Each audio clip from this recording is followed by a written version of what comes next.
pitch one. It's the old rivalry. It is England, and they will take on the successful Australian team from this morning. England will bowl first, and they'll turn to the speedster Adil Hussain. He'll come in from the Ron Fleet end. A little change to the Australian team this morning. Matt Angus drops out and Brodie Dwyer comes back in. He will take strike, and it be Hussain around the wicket with the new ball.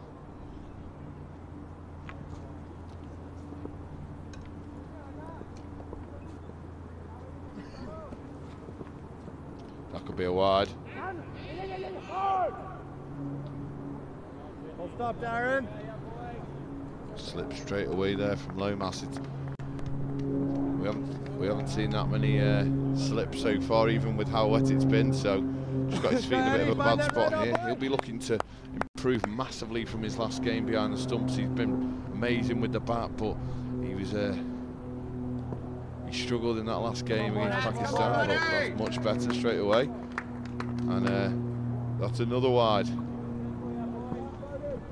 So a sloppy start there from Adil Hussain. They've given them 4 runs. They've not even had to touch the ball so far.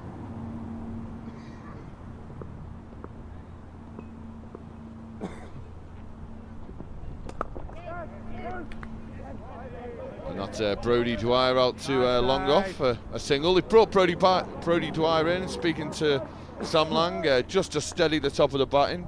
In the last game, Australia went extremely hard and left themselves extremely exposed at the end of an innings, so Dwyer's come in to steady the ship, and it's him and Nathan Tyrrell, the 2 left-handers. I'm going to invite Wayne Grieve, LMS founder, into the box. All right, Grievo. How you going, Lee? Not too bad. It's been a great morning of cricket here. My boys Singapore into the semi-final.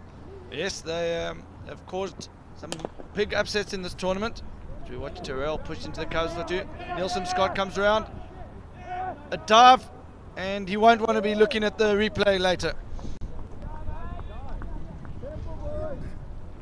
Been collecting my bloopers reel for the week, and I know David Nielsen Scott is a fabulous fielder. He took a brilliant catch on here the other day, but this is a bit of a shock. Just slid past the ball. Nice. Thoroughly enjoyable that, Wayne. How would you feel if that was off your bowling? I'd try and take a few breaths before I said anything. But this is a brilliant start from Australia. I've just got a feeling, Wayne, that Australia could cause a little bit of an upset of this unbeaten England side here. Yeah, Lee, I think this is going to be close. Adil Hussain's been the key bowler for England in this tournament, but we'll have to see who's going to be opening the bowling with him in this game.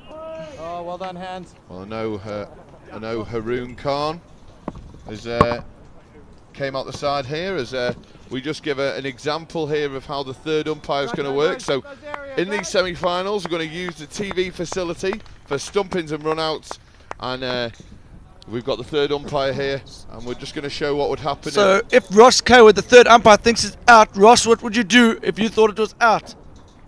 There we go. So that's the out. And if it's not out, Ross? Okay. So that's how it's going to work. There's no review. But if the umpire's not sure, you can go to our third umpire here. Very stiff there, Ross. I think we may need to loosen him up as the games go on there. He looks very nervous. He's never done the third umpire role before. He's more known for his filling in for Nick Compton in the commentary box. And the beauty of Ross is no one can say he's not impartial because he's been supporting about 6 teams this week. Definitely. He just loves cricket. So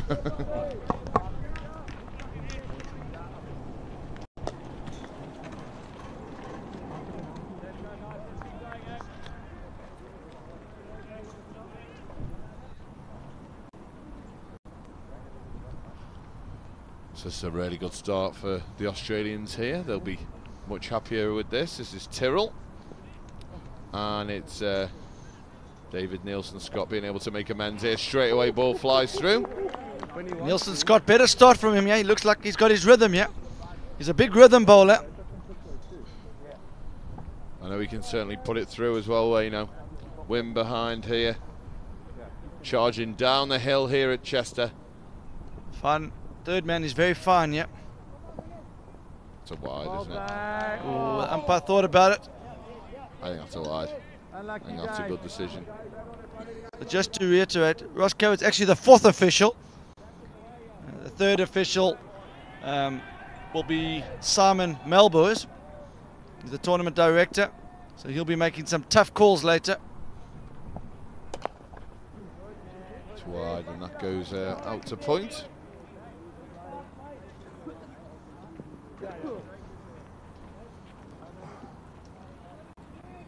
So two left-handers at the crease here.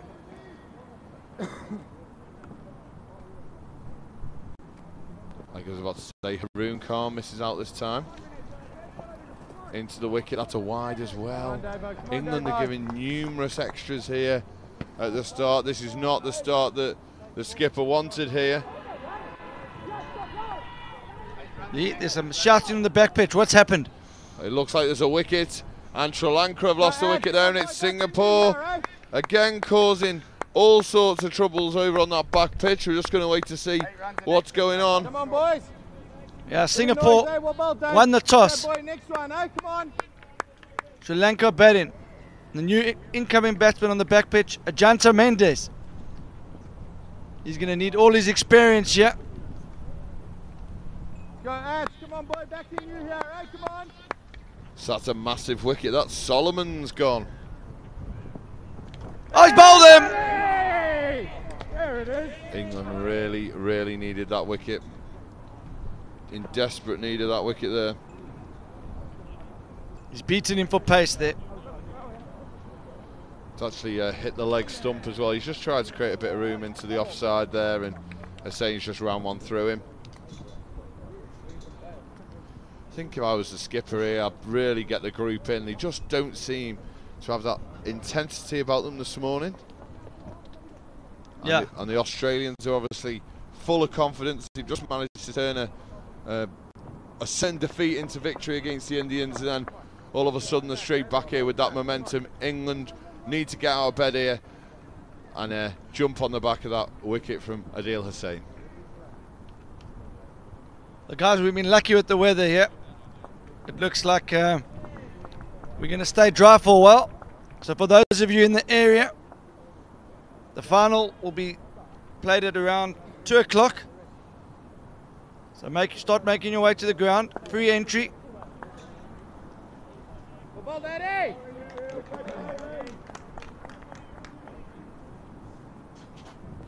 Send him home, mate. Send him home, buddy.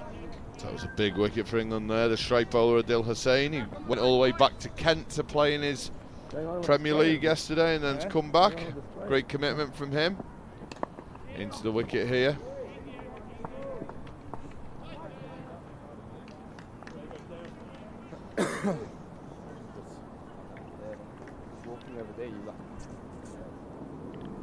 Looks like Srinivasa's the new batter there.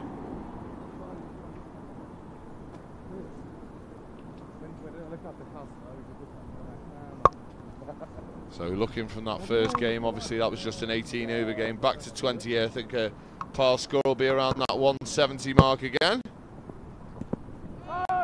Into the pads.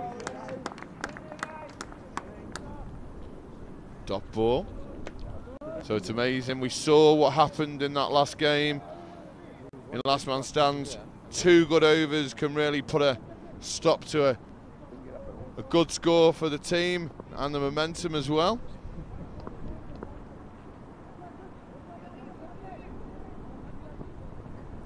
Bill last year, tell me about the Pakistan match. Well, you won't want to know what I'm about to say, but your boys were defeated by Singapore this morning.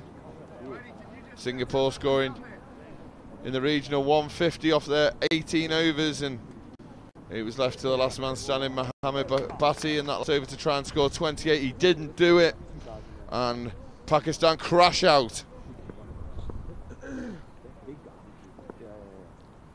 So Adil Hussain, the standout bowler for England, one of the standout bowlers of the tournament.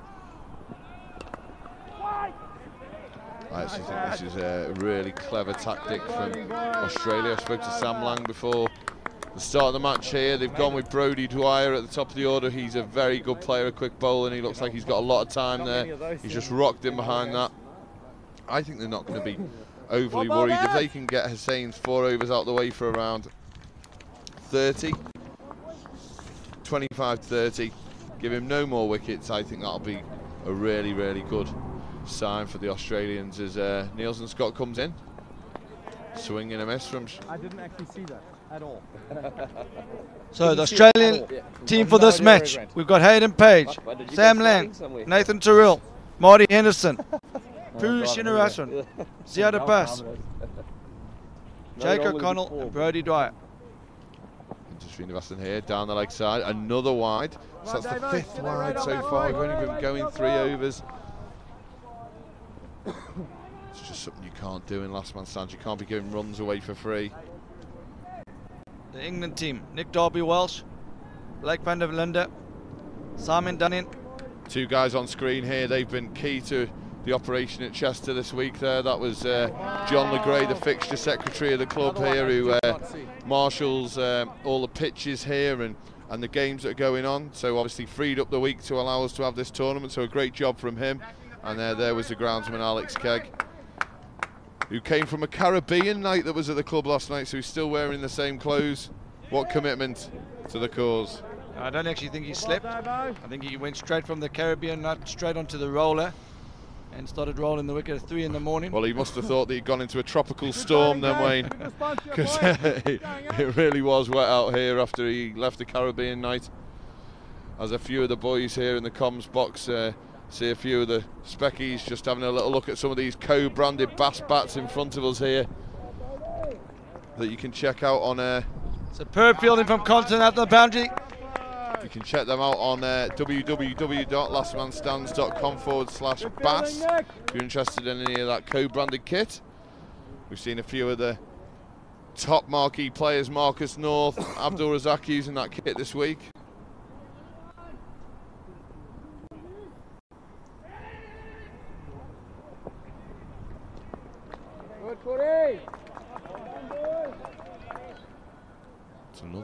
It's another wide. I think that was quite tough there from... It was a good over prior to that one. Great awareness from Compton there to see where the boundary was and just flick it back. The field to the left-hander was very fine. They've got a 3rd man, backward point on the boundary. And yeah, orange would have been better. We had Nick Compton at mid-off, so there's a huge gap between mid-off and backward point, and Compton did well to cover that area.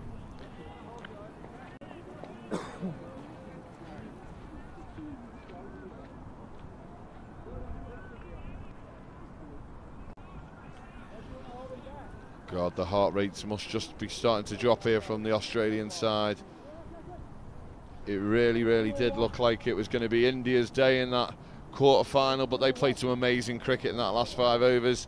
And the star man at the end of the innings was that big man, Ziad Abbas, who managed to close out the innings. He stood there, arms aloft, the distinct top-knot ponytail,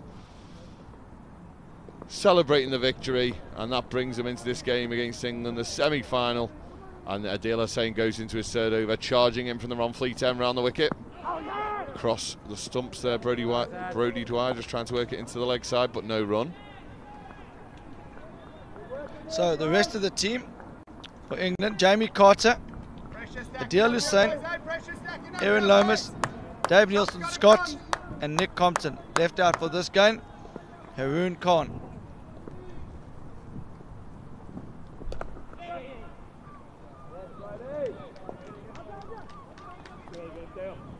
Nice, Addy.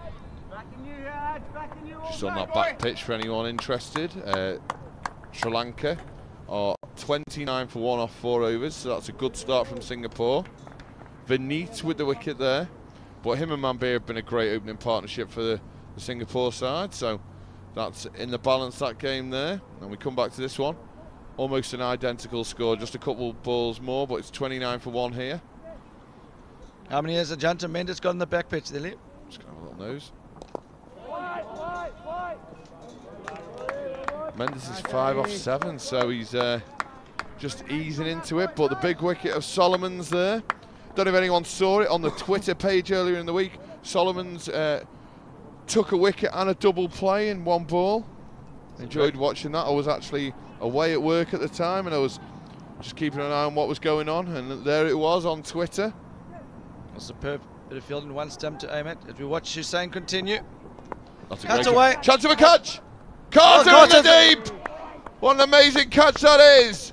He's came in, that went awfully quick down to third man, and Jamie Carter's just come in. It's plugged. And that's a great catch. The dealer Saints happy with that, and so are the rest of the England side. That's not an easy catch. That flew off the bat quickly there, Lee. Seen them drop many a time there. He did well just to adjust himself quickly there.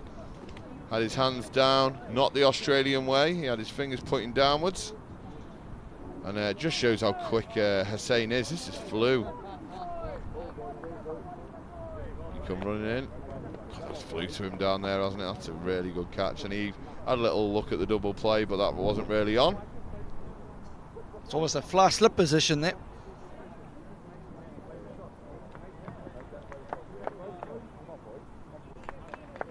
Yeah, it's a good catch. It's a good catch. So obviously England have had a really good start to this World Series. Just a little blip in the last game. Yeah, they started the tournament well with a 95-run win off over Scotland. And they beat UAE by 37 runs. Then they beat New Zealand by 5 runs in a tight game. Then they hammered India by 76 runs. And then in the final group game, very, very close game against Pakistan, they lost off the last ball. But they still finished top of the group. So this is Marty Henderson now. He got done by a ball that just nipped away in the last game. Again, LMS Australia are just leaving themselves with mountains to climb again. Losing more early wickets. They'd started really well there. Marty Henderson averaging 68 in LMS cricket. That's got to be close! He's gone! He's been given! That looked absolutely stone dead from here. Henderson got caught on the crease. He barely got forward. And that smashed into the pads underneath the knee roll. It certainly wasn't going over. Was it going down leg? We're going to watch that back, but Hussain is the man here doing all the damage, Wayne. I don't think Henderson expected that. Beaten for pace there. That is, oh wow, that is absolutely stone dead. That's red the whole way there. That's pitched in line, hit him in line, and the middle stump would have gone cartwheeling back, but the pad of Marty Henderson was in the way, but he's gone. I think the only thing the umpire needed to think about there was what part of middle stump that was hitting. Oh, yeah. That looked pretty good to me. And no complaints from Henderson. He strides off. And I think this is going to bring in Sam Lang here.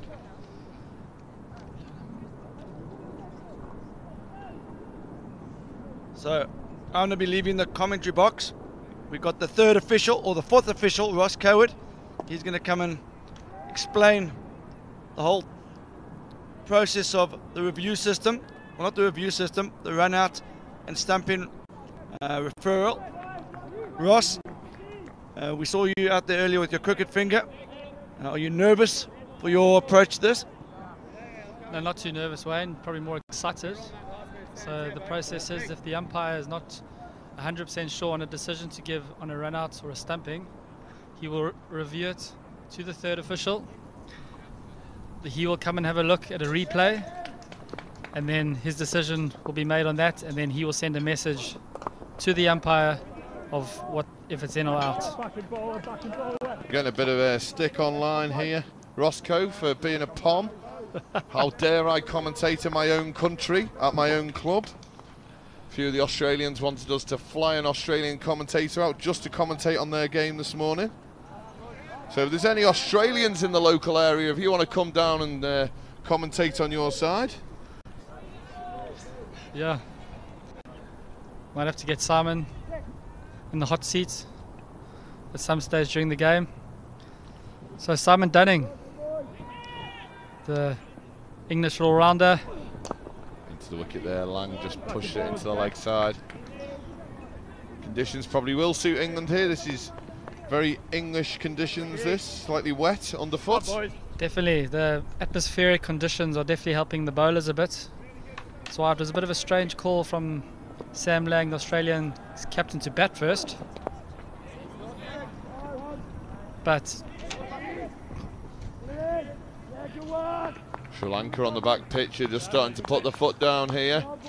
Agitha Mendes is now 17 off 12, so he's really started to motor there. 10 off his last 4 balls. Dearwan, Raja Karuna. Getting good at that, aren't I? Raja Karuna. Getting good. Well, that looks very impressive there.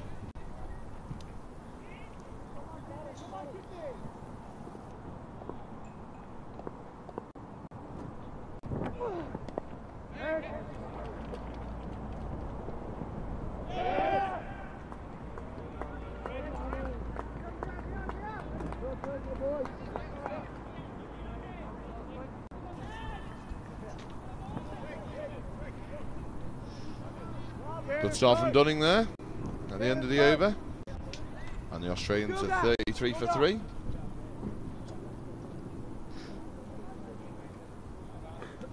So we did this in the last match. Let's see how many of the opposition fans are online here. If you're supporting Australia, let's have a thumbs up on Facebook, and if you're supporting England, press the love heart.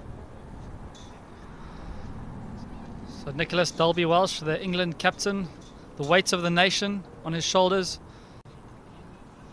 is coming into the attack. Bowls his medium paces with some serious pace now and then. Varies his length. He's had a great time this week, marshalling the lads. The one thing I like about his whole demeanour, his whole ethos is it's all about building the team and people enjoying themselves. It's never about what he needs to do first. Well, I'll start with my first cliche of the day. There's no I in team, Lee. It's always good to get a cliche out of you, Ross, and if you want one of Ross's cliche t-shirts, I'm sure they'll come on the Last Man Stand shop shortly.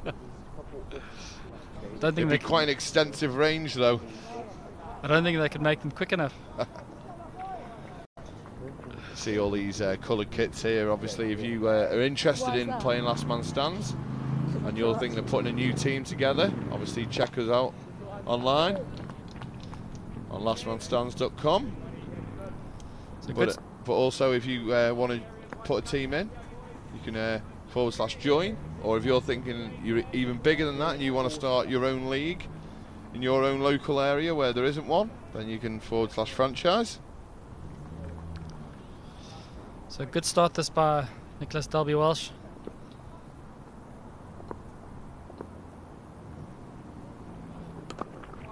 Oh, dot ball. Well bowled, good length that.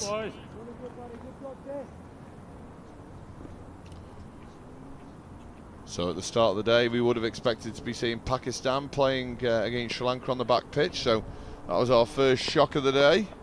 Big upset of field 2. Was a big upset. And Brodie Dyer works into the leg side here. His job, speaking to Sam Lang, was just to kind of see off a deal the same, really. But he got stuck at the non-striker's end. As we see Cameron Fryer wandering around here, enjoying the blustery conditions of England. Sadly, the South Africans didn't make it to finals day. They went out yesterday. Yep, they lost to the Aussies. It's a good shot into the deep there. Potential for 4. And great dive there by DNS. Jamie Carter running around to support his mate. Whoops it in. He signalled 4. Oh. Was that 4? No, the fielder actually signalled 4. Okay.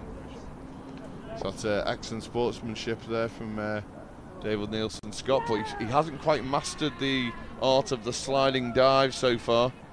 We saw quite a funny moment in the early overs. I don't know if you saw it. He basically slid past the ball. So that's a Janta Mendes. Big wicket for Singapore. Manbir Singh caught by Seth. And that is a big wicket. There was a lot of noise there. Looks like Manpreet marshalling the troops in the team chats in the huddle there. My friend Canal from the commentary box, he was absolutely delighted. I saw him after the game. Big high fives. So Simon Dunning for the second over. Models his game on Ian Botham's. So he Starts obviously off got a in little about wide. 3 o'clock in the morning then. Possibly. The camaraderie between the teams has been superb this week. Obviously very hard fought on the pitch, but it's been a real sea of different coloured kits and whatnot. He's not happy with the umpire's decision. Looks like it was pitching outside leg. He is not happy. Hands on his head. I tell you what, Hope the match. Dunning's got to be careful here because obviously umpire's decision was final in last man stands. Hope the match referee didn't see that. Was using the foot. Be interesting to see if we could maybe get a little rerun of that LBW appeal. I think you may be right there, Ross. I think it did pitch outside, but hard to see from this position as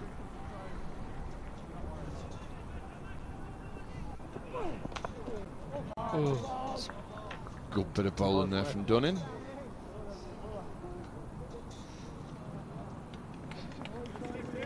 Australian captain just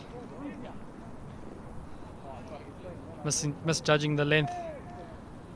Just getting a bit of practice in, potentially, if Sri Lanka do make it to a final. But Shalika Kalatharana has gone for 6 off his second ball there. So he's seeing it well. Sam Lang knocks it down to long on. And he's gone again.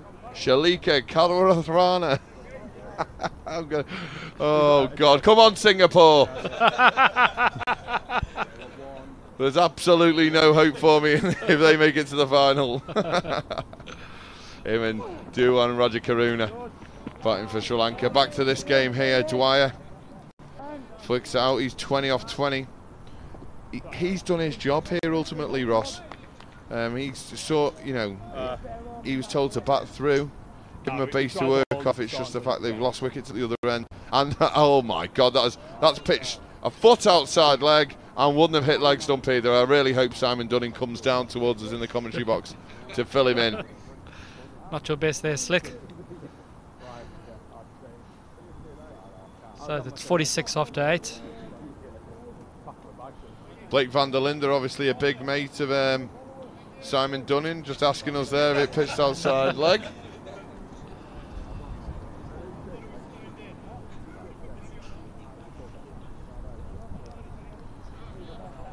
Manpreet bowling on the back pitch here. Got to have a little sniff of player of the tournament. So how do we work out the player of the tournament, Ross? Is it done on the algorithm of the app, or is it on the naked eye of some of the organisers? I think it'll be a bit of a mixture of both. I'll talk to the powers that be. I'm gonna sit on the fence on that one. Another 6 on the back pitch, and that's Kalatharana again.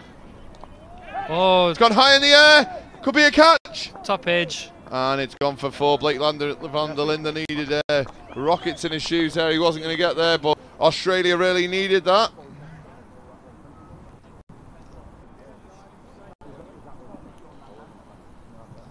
So if they can just maybe get up to 70 at halfway here, then maybe they can have a bit of a dip and try and get up to that 160, 170. I don't think they'll be able to defend 140 against a very strong England side. I think the magic number today is definitely going to be around the 160, 170 mark. This conditions today are a lot different to previously in the week. It's a bit chilly, overcast, a little damp. It's a lovely shot again out into the deep there. Sam Lang's a really good player. Seems to be just setting himself up for later in his innings. Brody doing a fantastic job also rotating the strike. Always key to keep the scoreboard ticking. Dot balls, you can't be having any dots. It's good, he's got to look for two. No, I thought he was going to look for two there. He's obviously hit that not quite as hard as I thought there. Nick Compton, with all his experience, chatting to the guys in the field.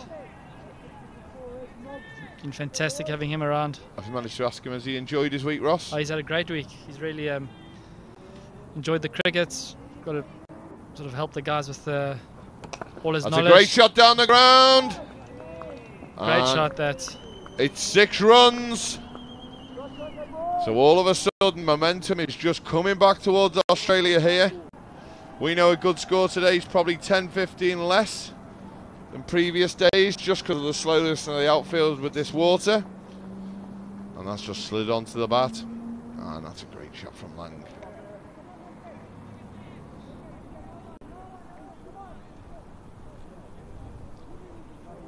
So after 9 overs, the score is 62 for 3.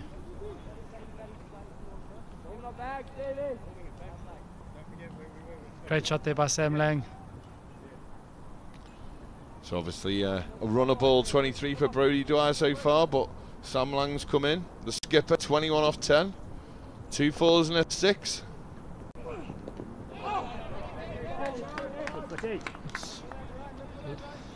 He's gonna do well with this wet ball to swing it back and straighten it here. So as a left-hander myself, I'd probably be looking to line him up here, unless he can just get that ball a little bit further over.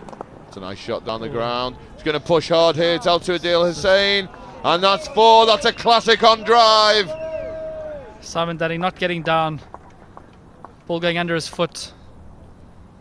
Like I said a few moments ago here, Ross, if they can just get to 70-75, then it gives them a chance to launch in the second half of the innings here. That's something he didn't get to do against the Indians because he'd lost too many wickets. So the great shot out to the cover boundary. Nick Compton swooping around. Whips it in.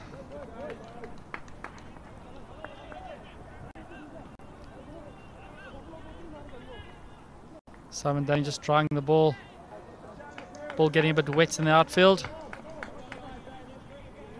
Lots of chat in the outfield with England fielders. That's the skipper trying to orchestrate that then. This could be 2 though.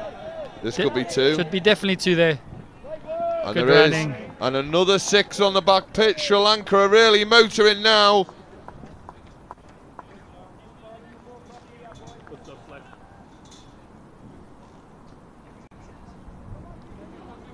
He's just hit one on pitch 2 there. That's Salika Kalawaratharana with another huge 6. This one went over the clubhouse this time.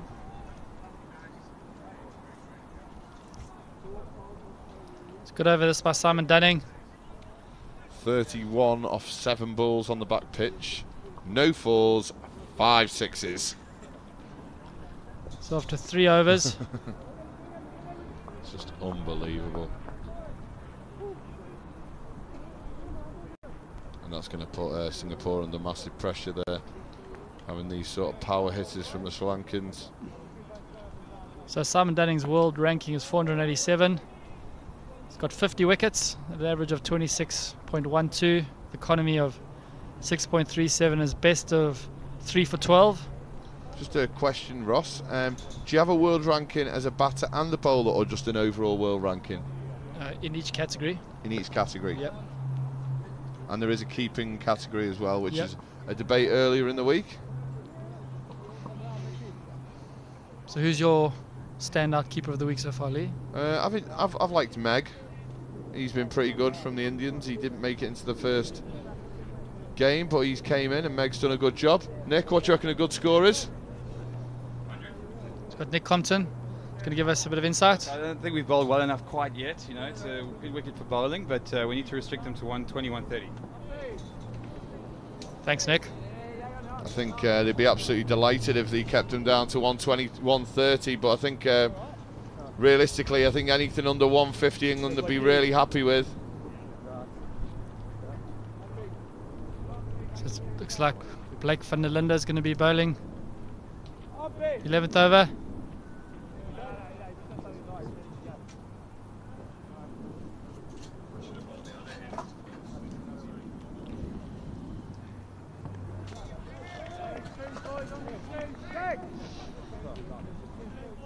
Blake van der Linde getting his fielders in the key positions. Brody Dwyer on strike.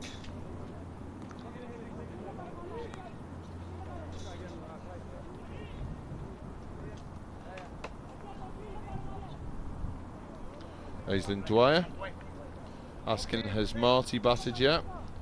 Afraid so. Got a first bowler. There's a great bit of bowling from Adil Hussain. It's a fantastic shot there. That's a really nice Brody shot. Dwyer. Pressure straight away on van der Linde here. Just missing his length. That was a great shot from Dwyer, and he's just starting to move now. 36 off 29. 13 off his last 6 balls.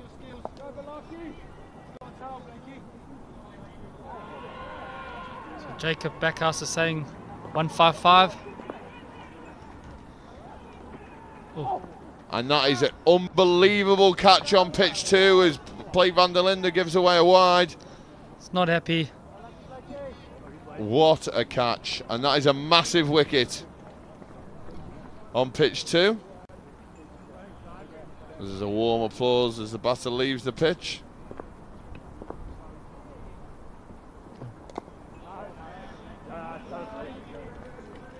And that's the dangerous Shalika. We'll go with that for now. 33 off 10. May get my friend Dill from the Chester Cricket Club, ex-Sri Lankan under-19, to pop in the box if they make it to the final. Definitely. Fantastic to have him. It's good running by the Australians. Ran the first one hard. Get back for 2. Haroon Khan arriving here. He missed out today. I think he could be a good shout for the final though, if England make it. As Blake van der Linde comes into bowl. Brody's just put it away down to third man. He's reacted really well here, Brody Dwyer. He was left out in the quarter-final. He felt that the balance was more suited to Matt Angus. But he's came back and he's showing the senior players, the selectors in that squad, exactly what you can do. I think Steve Emmett, the team manager, has got that spot on.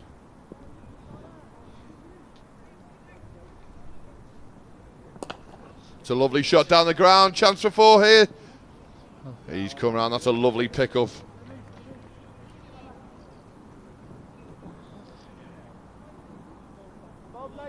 So that's a decent over for Australia. They're just coming back into this game here. Nick Compton into the attack to bowl is off spin. Have a look at the bowling figures. 9 off that first over from van der Linde. Sam Lang 22 off 11. Brody Dwyer 40 off 33. So all of a sudden, if Australia just put the foot down here, they could look at something around that 160 mark. And Nick Compton here is going to be bowling into a relatively stiff breeze here. He's wearing the black Nick Compton testimonial year hat here. As we look at the projected scores, currently they're looking at 145. 8 and over, it'll be 152. 10 and over, 170. I reckon they'll be looking at 9s, 160, I think. 160. So. I think they'll be massively in the game at 160 here. I definitely agree, Lee. Compton round the wicket again. Oh, that's a fantastic shot. That's 6 runs. And this has gone well back. Boom! 6 runs from Lang. And all of a sudden, momentum is shifting towards Australia here. Pressure on Compton. Yes. Do you want me to go get them? Comes in again to Lang. Down the ground that's again. This is another shot. one. And this could be the over. This is a tough ask for Compton. He's being asked to bowl into the wind here from the city end. And Lang's on the march. Fantastic straight drive that. Cameraman had to take evasive action. Coming over the wicket now, so obviously felt that making it a bit easy for Lang. This has been an amazing innings, so 34 off 14, real captain's knock. Gets down on one knee now and just paddles it. Great batting there. He took the risk early in the over, got his 12 off 2 and then just paddles it away. What I like what he's done there is he's backed himself and he's thrown it up again. He hasn't bowled in the flat dart. Not really sure what that outfit is, but it's like the inside of a vacuum.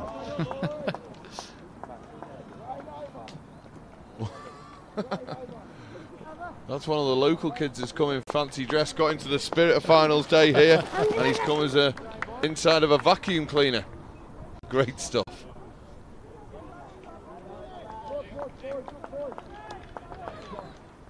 Brotherly love there. So it looks like Compton's not going to be bowling his second over. He's been took off. Took himself off, I think. So Van der Linde's going to come back on.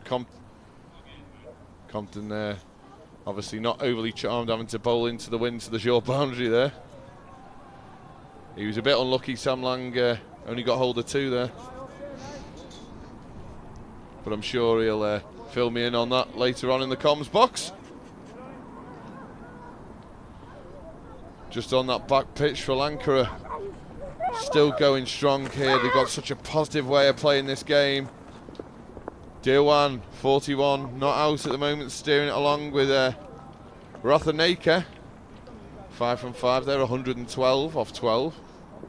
So they're looking for a score up near 190, but that back pitch, 200 is par.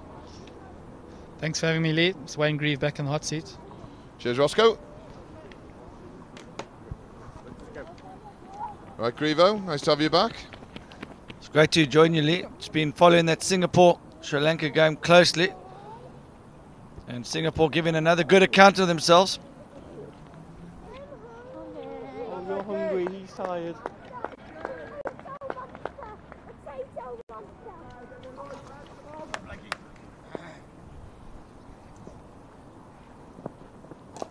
That's gone straight High up. in the air. There's 3 of them under it. Oh, was that a great effort there. Never easy taking it over your shoulder there.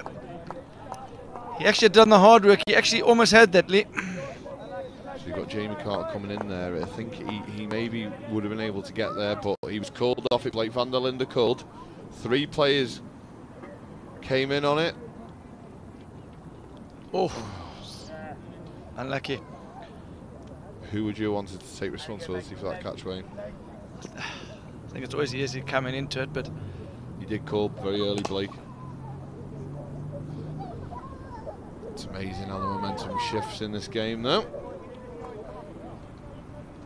it's an interesting situation here, Lee, and we probably haven't alluded to it enough, but this is the first time England will be chasing in the tournament. They batted first in every game.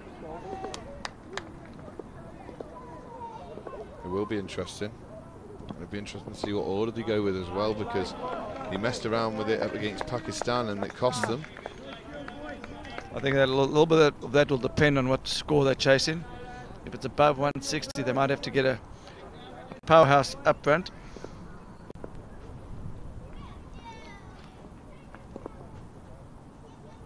Around the wicket. Into Dwyer. It's another single. Pete Bowman says, welcome back, Wayne.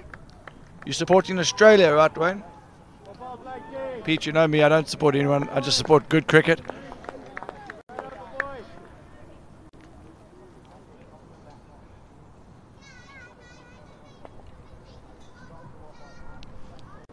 So, Lee, on that back pitch, we've got to keep the viewers updated on the Singapore-Sri Lanka game. Whenever a Singapore player does something well, I'll commentate, and when it's a Sri Lankan, I'll leave it to you, but Cheers, mate. it's another wicket out there. It is another wicket.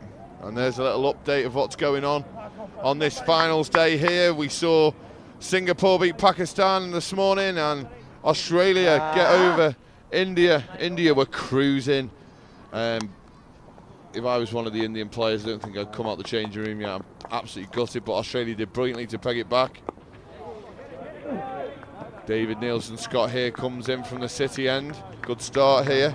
I think the change up here is Compton's called for the change. He threw out a word to his skipper saying it's harsh for the spinners. Bowling the wind against them. Nick Compton just saying he wants the bowlers really bowling into the wicket here, bending his back. Sorry about this morning, maybe just a little bit tentative with the wet conditions here, the England bowlers so far. But hopefully it dries up, they'll start really hitting the straps here as Nielsen Scott goes into the wicket. Another dot ball. And some good advice passed on from Compton, telling Nielsen Scott to hit the wickets, not just try and put it there. And it seems to be working so far this over. Nick Compton would be maybe a good addition to his club side for Nielsen Scott if it helps him. Do you reckon that'll be able to be sorted, Wayno? That's a wide ball, surely. Just what we've been working on in the nets with Dave. At the Port Stunlight Cricket Club. Fine player in the first team down there, David Nielsen Scott. Yeah, Nick may be alluding to the fact that the club captain here may be interested in him, but as he plays for Wayne's club, Nick, not in the interest of last man stands to tout him over the airwaves. Because that's a wide. You see with Dave, hugely talented guy, just sometimes loses his run up a bit there. On that occasion you see that. 4 dot balls, then just dragging one down.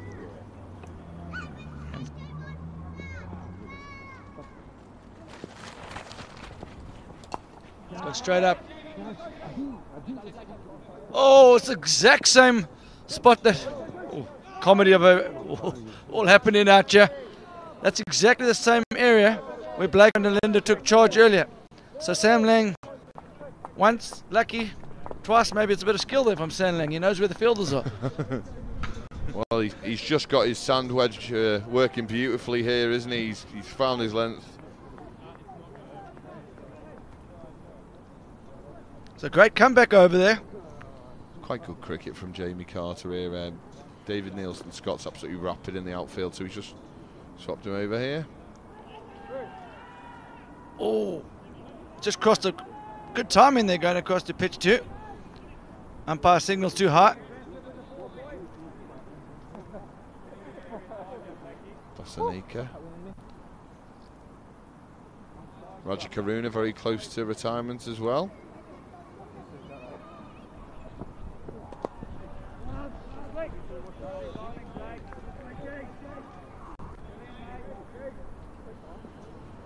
So 100 on the board here for Australia. I think Sam Lang will be looking to put his foot down here as he closes in on retiring. He's just rode his luck a little bit in the last couple of overs. Brodie Dwyer surely has got to try and get retired, and then we may see some of the big hitters come in later down the order. I'm excited to see Ziad Abbas.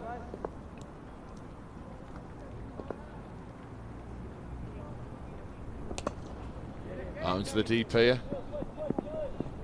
Jamie Carter now at cover, just for a single.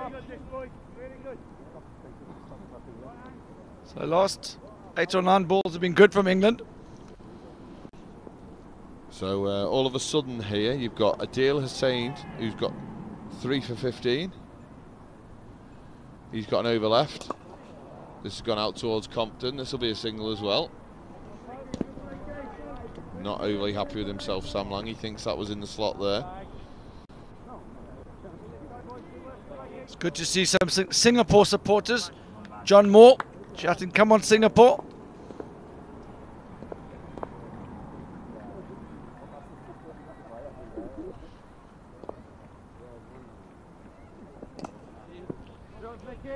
I really think Brodie Dwyer's got to look to kick on here. Yeah, he's chewing up a lot of balls to try and get to 50 here. He's done the anchor roll well, but he needs to retire. He needs to go there. Just the 2 boundaries in 40 balls. Yeah, he needs to get to 50 in his next 1 or 2 balls now. But he's given his team a platform now. He certainly has.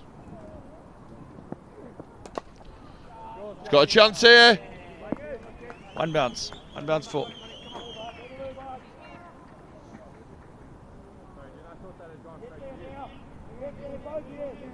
So Aislinn Dwyer says dedication is live streaming this on the car ride to KFC. As Ross is carrying a parrot round to the commentary box. Not quite sure what that's about, but I'm sure we'll get some information on that shortly. So stay tuned.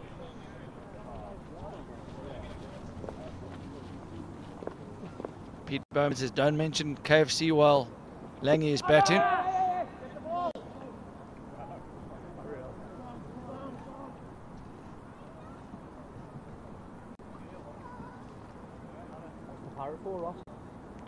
Dave Nielsen-Scott, 3 overs for 16. Not many runs off his bat, just a few wides.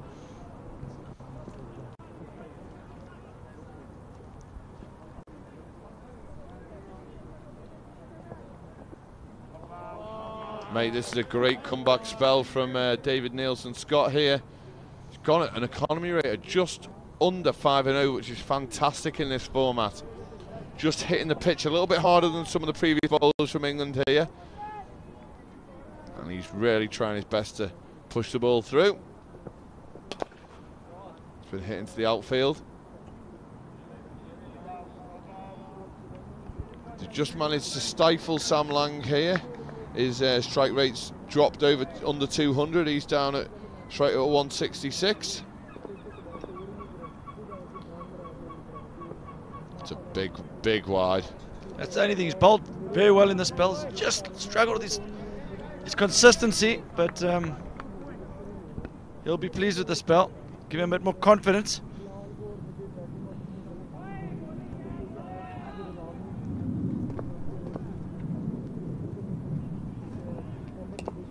High in the air, Compton's coming underneath it here. Oh, the Australians have really mastered that shot now today. It's the third time we've seen the ball between the bowler mid-off and mid-on. So Roscoe is just come round to the box here. Explain this parrot. Just thought it was obviously left over from the club last night, so I thought it might be quite good in the commentary box. I know we repeat ourselves, but and I've got limited vocab, but you know.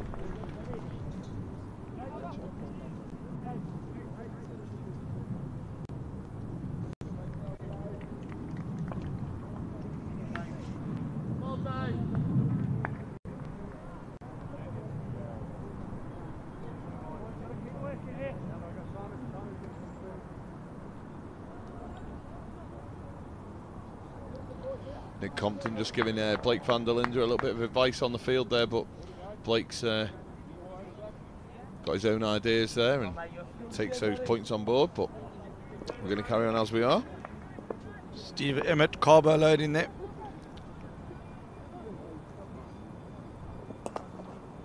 Got to push here. Right, the problem for Australia is that they're going to end up with 2 people retiring, but they're not going to have any overs to enjoy the freedom for the other batters. I don't think Abbas is going to worry about that. He loves coming in with the 3 or 4 balls to spare. 3 or 4 overs to spare, I should say. Got up for 2 here, got up for 2. It seems to be raining sixes on the back pitch there, eh?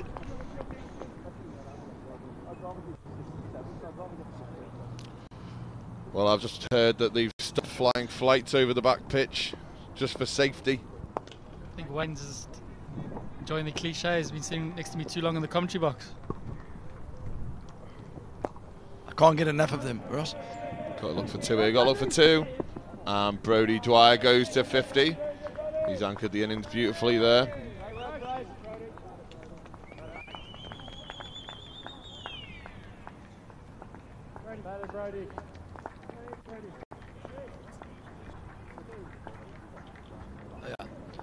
So we're going to get Brodie Dwyer coming into the commentary tent to talk us through his 51 from 45.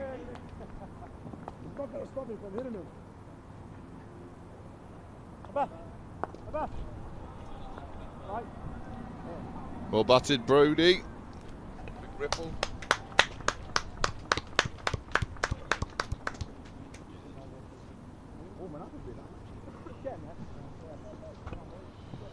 Always a great insight here is the big man Ziad Abbas.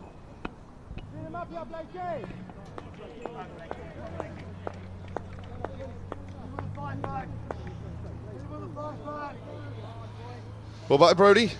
Cheers, bud. How are you? I'm good, I'm good. So obviously took your role there. You were told to anchor that innings, hold it together after the first game. Firstly, just on that first game, disappointing to miss out? Yeah, it was. When the game got reduced to 18 overs though, we changed our strategy a little bit to try and go a little bit harder. Obviously my role being an anchor sort of player, traditional player, we went with Matty, who's more of a hitter, so no, it wasn't too disappointing. We got the win.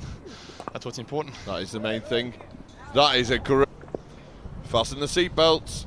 There we go. And that's 4.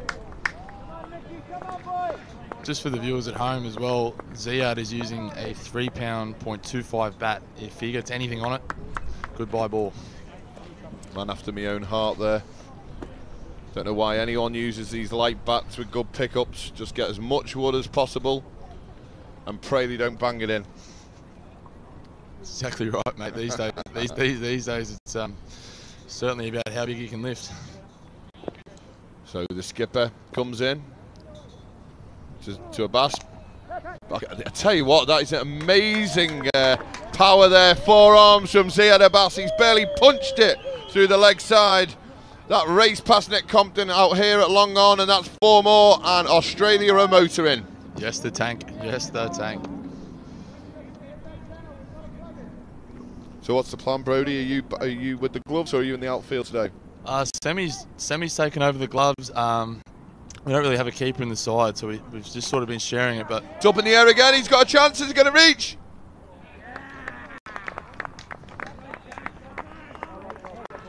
What an amazing catch that is. I'll have to watch that again. We've slightly blinded by the commentary tent here. We're going to watch this back.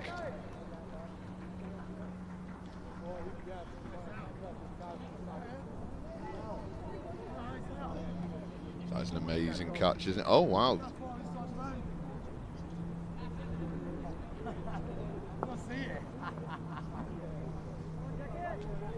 So it looks a bit deceiving from that angle, but we'll watch it back from this one. Yeah, he's well inside. It's a brilliant catch, isn't it? Do you know what I feel for Abbas there? Because I've got a funny feeling if that was maybe one of the other fielders in the England side, that he's less likely to catch it. Brody, so, just before you go, I know your mate Brody Kenyon is watching back home. He says he's got the bourbons and he's going to be watching all night. Have you got a message for Brody? Thanks, BK. Love you, mate. Awesome work. The KFC tonight for you, I assume. Cheers, mate, all bad. Well, I'll just nick a couple just to keep me ticking over, good lad. There you go. Now Brody Dwyer is now one of my top players. Helped me into his tee there. That was good stuff.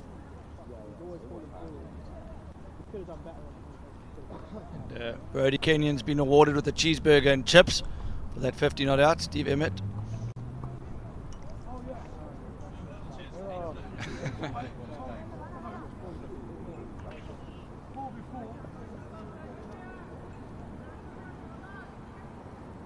So we've got 2 overs left here, by the looks of it. Is that right? 2 overs, yep.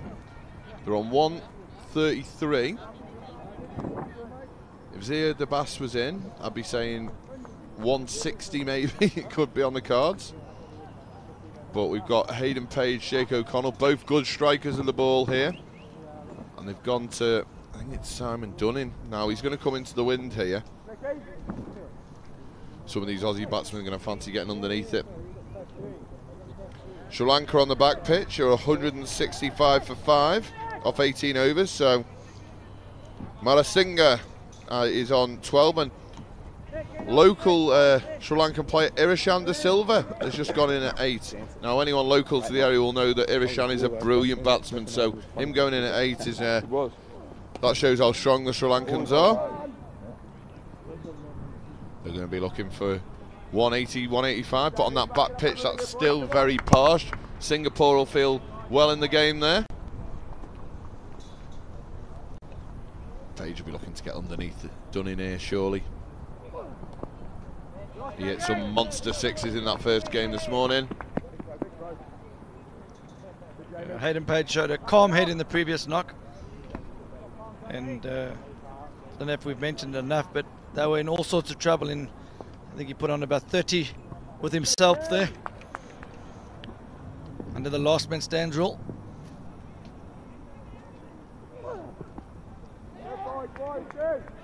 Oh!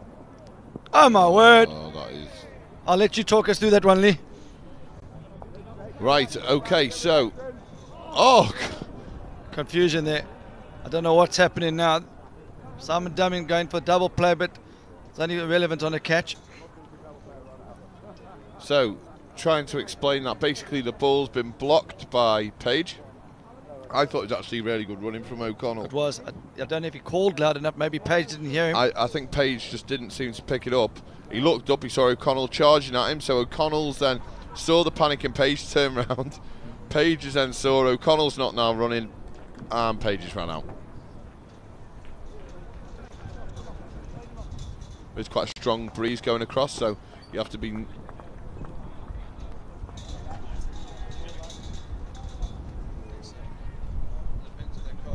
Nick, with just over and over to go now. 1:36. What are we looking for here? Under 150. And Nick Compton saying under 150 is what they're hoping for from here. Yeah. Well, par we've said is 180 for the last few days. This wet weather's brought that par right down. Brody Dwyer returns. He was eating a cheeseburger 2 minutes ago and he's back at the crease. And some of your prayers are being answered here, Wayno. The sun's come out here at Chester. So if you're in the local area, come down. Catch the second half of these semi-finals, or come down for the big game. The LMS World Series final, which will take place later today. I reckon that'll be around 2 o'clock. Yeah, we're obviously keeping an eye on the weather. We brought it forward by 3 hours. There is forecast of rain, and heavy rain, 5 o'clock. A lot of these teams are on flights back to their respective countries tomorrow.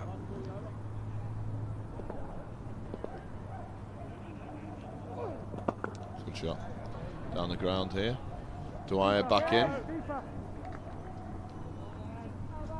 So Brody Dwyer, who was just about to tuck into a bit of a sandwich there, is straight back out there. So he hasn't got any indigestion. He's asked Steve Emmett to put his chips and cheeseburger into the microwave for when he comes out. Gonna be a quick turnaround before they go back into the field. So 6 down on the back. Durwan Rajakaruna is back in, the retired batter. He's batting with Irishanda Silva here. They're 176 off 19. So that is massive. That if they can just stop them getting the home run, then they're going to finish probably under the 190 mark. So Singapore, who've played an awful lot of games on pitch too, just through weather and scheduling, it probably feels like their home ground, Wayne. Yeah, there's been no complaints from Singapore when we put them on the back pitch. A lot of teams love the live streaming, but as you say, I think that back square suits them. I think they've got a few supporters in those houses there now.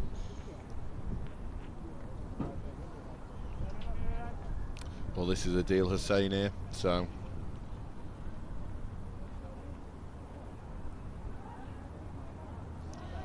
just as a little nuance of LMS cricket, obviously we had Sam Lang and we had Brody Dwyer about to retire at roughly around the same time. Surely the Australian team would have wanted Lang to retire first, known for his powerful hitting. Brody batted beautifully, but as I say that, he's hit it for 4, so what do I know? Talking rubbish as normal. That's 4 to Dwyer. What a shot from Dwyer. Cashing in at the back end of the Australian innings.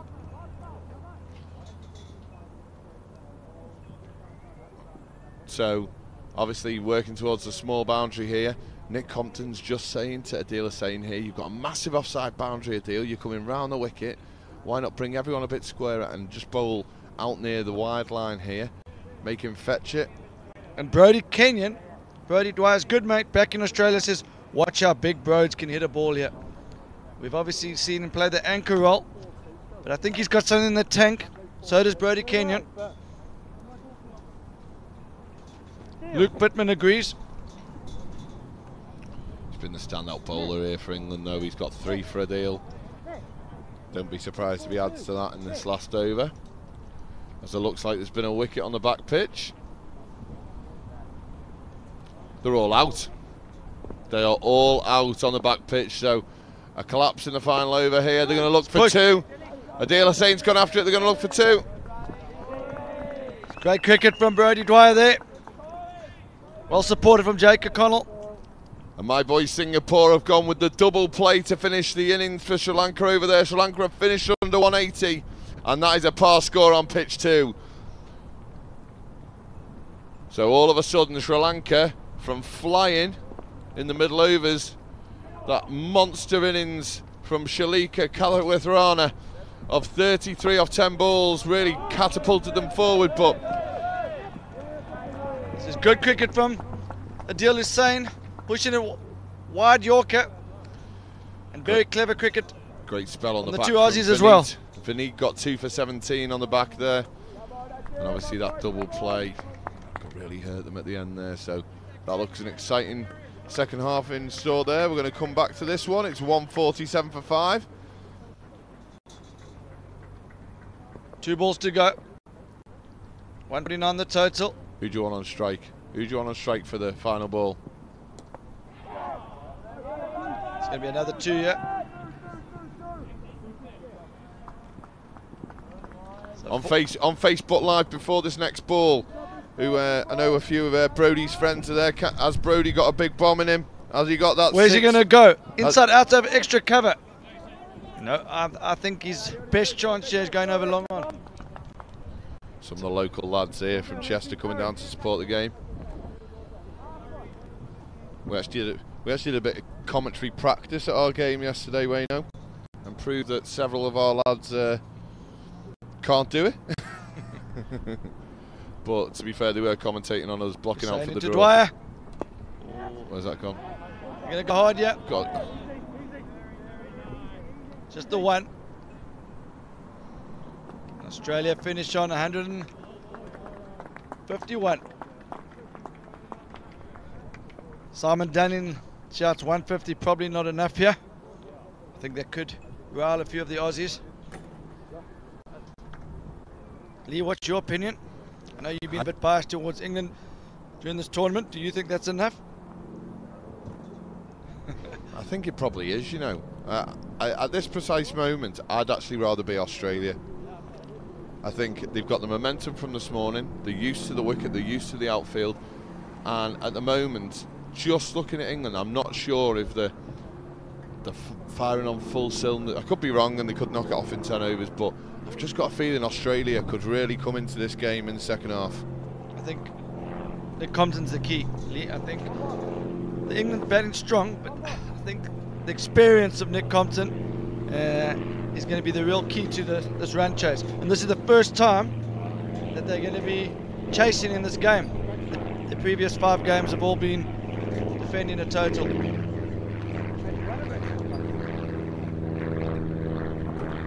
So we're going to be joined in the commentary box by Rob Stevenson. Rob, have you got any inside information on the Aussies? Who they're going to be opening the bowling with here? Well, I think they're going to go with what they've done pretty much all tournament, and young Jake O'Connell opening up with Marty Henderson, and they'll be hoping that Marty can bounce back from that golden duck that he got there. LBW to Hussain, he'll be absolutely fuming over that, so they'll be hoping that that really rolls him to step up and produce a bowling performance like he did. I think it was yesterday when he bowled his 4 overs straight, very tight. Look at the scorecard. Brodie Dwyer was left out of the quarterfinal, and he's come back with an outstanding 66, not out from 52, playing the anchor role and then cashing at the end there. Hugely important 50 off 30 balls there from Sammy Lang as well, and I do agree with Lee Dixon. You know, at that stage when one was on 49, one was on 48, you know, maybe a few runs before you are looking at that and thinking that benefit for the team maybe. Sam Lang to come back in, he goes down the ground, good chance of extra sixes towards the end, but that would have shell-shocked Australia early on. The quick loss of 3 wickets with Nathan Tyrrell, Srinivasan, and then Marty Henderson. So those two, Brodie Dwyer and Marty Henderson, Brodie Dwyer and Samuel Lang did exceptionally well to rebuild from there, from what could have been a disastrous situation for the Australians. Adil Hussain, wonderful bowling figures, Wonderful great again. bowler. He's been outstanding the whole tournament. David Nielsen-Scott backed him up well. Blake van der Linde also tight, 4 overs, none for 28, and Simon Dunning 4 overs, none for 27. And as we heard, Dunning certainly feeling that they're happy to chase that 151. I'd say past score 160, 165 would have been what Australia are after, Wayne. Well, I think a 25 for 3, if you had offered the Aussies 151, I think they would have taken it, Rob. They certainly would have taken it at that stage. They did slow up a little bit at one stage, the mid 50 to 75% through the innings, but good little recovery there. That was a huge catch from Nick Compton. Judged it so well, knew where the rope was, and to take Ziad Abbas on the boundary there was massive for me. Yeah, good game awareness. Lee Dixon pointed out to the fact that probably a lot of other amateur players would have maybe palmed that over the ropes for 6 or mistimed that, but Nick Compton showing the benefit of years of outfield practice. Absolutely, yeah, that's a lesson to be learned for all of us. Practice a bit of that on the boundary. Incredible stuff there. Ziad Abbas would have just got going if that had been a 6 instead. You feel that he probably could have added another 10 or 15 to the score potentially. You never know. Good running there from Jake O'Connell at the end. Good urgency. Adil Hussain though, just great pace bowling. We've seen him over the years and know he's a quality LMS bowler. I mean, you'd remember him from the World Championships back at Lords in 2013. Yeah, he's 17-year-old, and I know Lee Dixon from the Chester Boughton Cricket Club is very keen to sign him up as an overseas player for his club next year, and I think a few other locals watching the footage will be thinking the same. As we look at the draw, 2 semi-finals been played simultaneously. They're both delicately poised as well at this stage. I'd say both pitches maybe about 10 or 15 under par the score. The back pitch a higher scoring pitch, a bit smaller.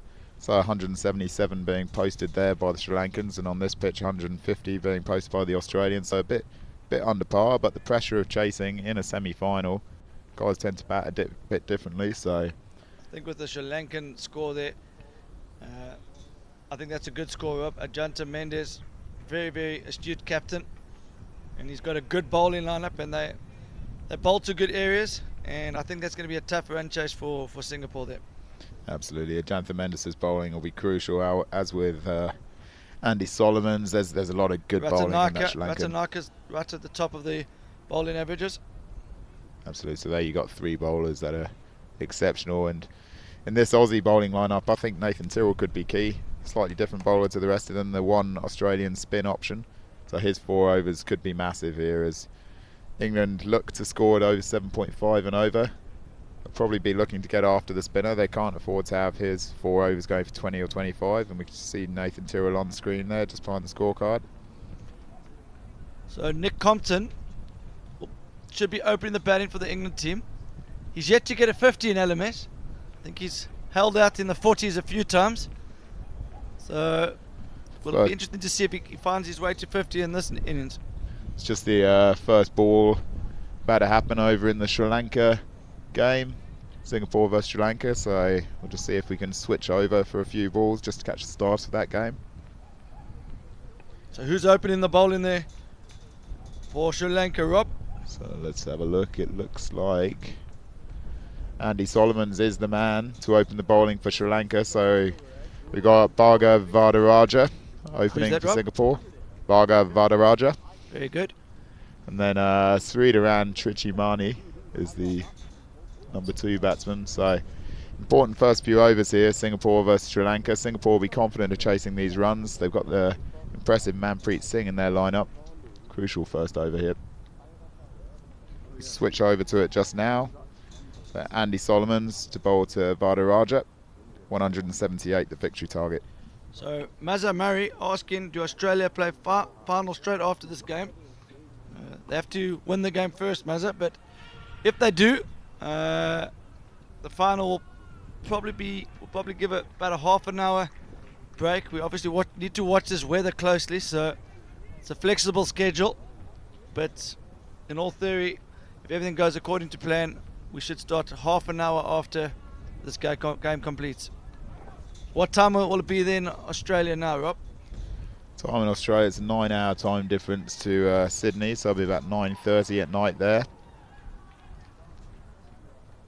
It's a great start to the innings for Singapore. Absolutely. So, yeah, 9:30 in the evening in Sydney.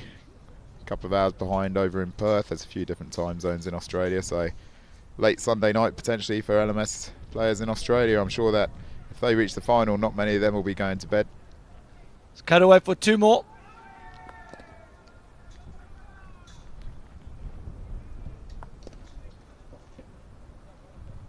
So Manpreet Singh, he's been the player of the tournament so far from a Singapore point of view. He comes in at number 4. He's an elegant player, but right now we've got Bhargav and Trichy Mani at the crease. It's a quick start here from Singapore. Helped by the 4-leg buys off that first ball. Oh, just again unlucky for the Sri Lankan bowler. That's twice this over now. Through the keeper, and the important runs there. Keeping a bit low there on that occasion. So already in the first 4 balls we've seen 8 in extras go through the keeper here, so tough start for the Sri Lankans in the field. Angus says it's 9:38, and that's been backed up by Bian Beanie. So how late will you be staying up to watch the final? Should Australia make it? Will you be going to work tomorrow? There could be a few upset wives and girlfriends around Australia with their LMS boyfriends and husbands with their phone on in bed, listening to our dulcet tones. Hopefully we can keep them awake late enough with an exciting final. So we go, the Australians gathering to come out into the field. The English openers there. Looks like Nick Compton will be opening, doesn't it, Wayne? Yeah, Nick Compton and Aaron Lomas. England have left Haroon Khan out of their lineup. Haroon's arguably their best batsman after Nick Compton. So could they regret that decision? So we'll find out shortly. Why would they have done that, Wayne? Have you heard? I think it's just a rotational policy to bring more players into the game. They've decided now that they probably wanted the extra seamer on the wickets, so they brought in David Nielsen-Scott. David Nielsen-Scott, clean hitter of the ball. I think he would be coming in towards the latter stages of the innings. He's a local player from around here, isn't he, Wayne? That's correct. So we're just about to get going here. Australia versus England. Second innings, the run chase for England. They need 151 for victory. This last man stands World Series semi-final for a spot in the final up against either Singapore or Sri Lanka, who are now playing on the back pitch. So Darren O'Connell says very late, but I start at 3, but I'll be watching the final, and I'm sure he'll be watching this over very closely because his son's about to bowl to test cricketer Nick Compton. There we go. So first up, Jake O'Connell. He's done this in the last game. He's bowled against Wasim Jaffer, another test cricketer, and he got one in short of a length that surprised Jaffer. So he obviously has no lack of confidence, and here we go. First ball of the run chase. It's cut away. Should just be 2. The bass comes round. Solid placement there from Compton. Almost 3 runs there as well. If they'd run that a bit harder, he just really picked that gap beautifully. Good footwork. Well picked up and thrown in by Hayden Page. And there's a monster of a 6 on the back pitch. That one's flown into the clubhouse. So O'Connell into Compton. A beautiful balance there from Compton. Pushes the first one hard. Just the single there.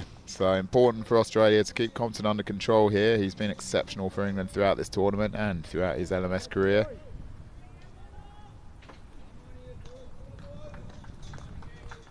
So Australia got a great team spirit. They play for one another. Absolutely, they've really bonded well as a team this week. Okay, and that looks like it could have, well, it's just in the gap there, but they'll come back for two. Nathan Tyrrell coming around and throwing it in. A bit of a bonus run there. They have bonded exceptionally well, this Australian lineup. Sam Lang and Steve Emmett, the team manager, have done brilliantly to keep all the boys together on and off the pitch. They've loved being around each other. Quite a range of characters and backgrounds of players in the team, so that's fantastic to see Last Man Stands bringing all these guys together in the name of their country. Outside off stump from Jake O'Connell, he'll be disappointed with that. Relieves a bit of the pressure. So Aaron Lomas gets a freebie early on. There we go. Jake O'Connell, as we were discussing in the quarterfinal, carrying an injury which he picked up a few days ago against the USA, a back injury, which is obviously so difficult for a fast bowler. Just short of a length there, through to the keeper. Good comeback from O'Connell. Yeah, dot balls are gold. Just need a few tight overs here, Australia, just to get that required run rate up a bit. Make sure that Nick Compton doesn't take the game away from them. Oh, great bowling from O'Connell. But there's no third man there, so that could well run away. Unlucky there from the Aussies. Great ball, fended down by Lomas. Just runs away to the boundary.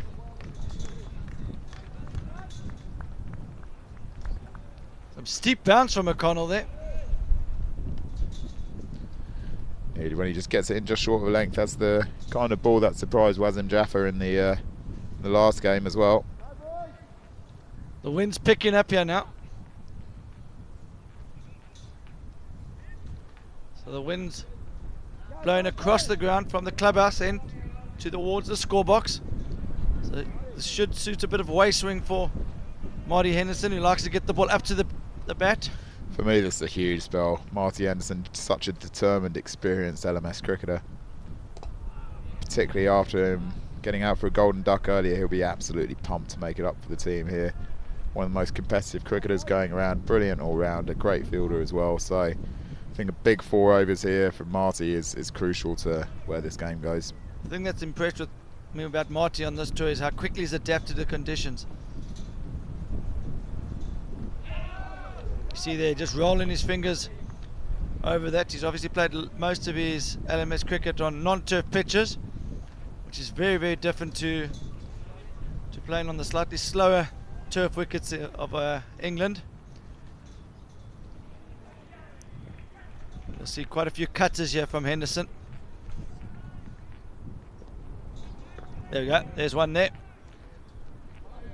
And the wicket's responding.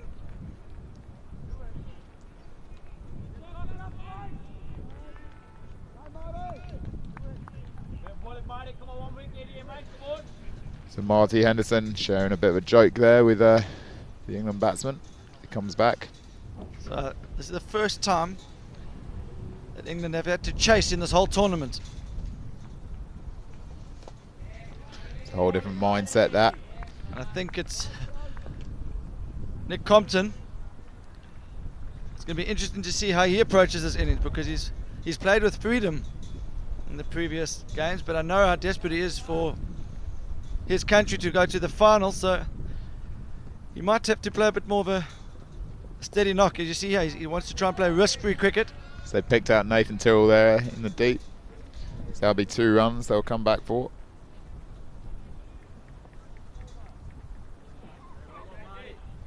Well on there to Marty Henderson. Decent first over from him.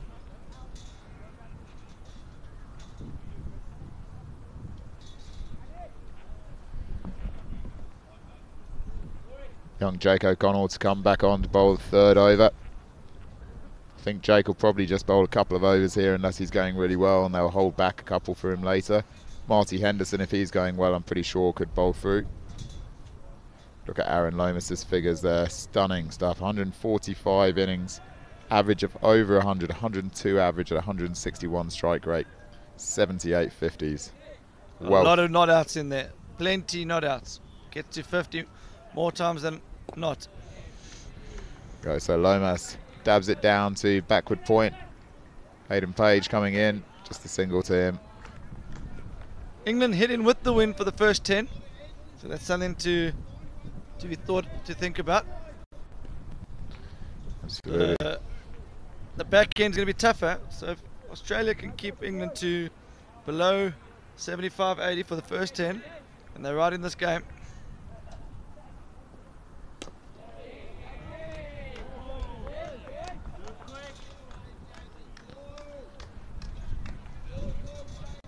I think they might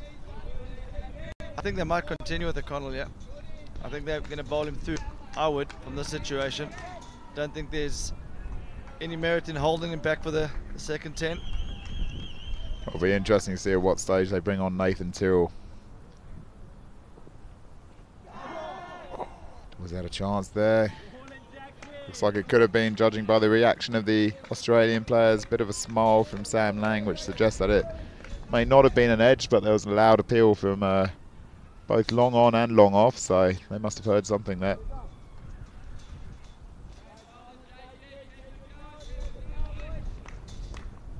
Young Jake O'Connell, 17-year-old, in his second over. Finding the gap between middle. Said this before. Good fielding there from Marty Anderson, coming round from long off. Australians have been good in the field. They're a bit sluggish in their first game. They seemed a bit jet lagged, but they've acclimatised well here.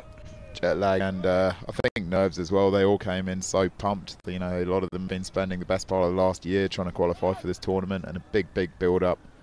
A lot of excitement about the team, and them coming over to the UK to play here. And I think there was a lot of nerves there, but they've really fielded well throughout the rest of the tournament. And Luke Pittman saying he's got a crush on Marty. Good fielding there from Jake, but slid a little bit too early, so England able to come back for 2 there. Another 2 to Nick Compton. Finishes off the over from young Jake O'Connell. None for 15 from his first 2, and we'll see Marty Henderson come back onto bowl here.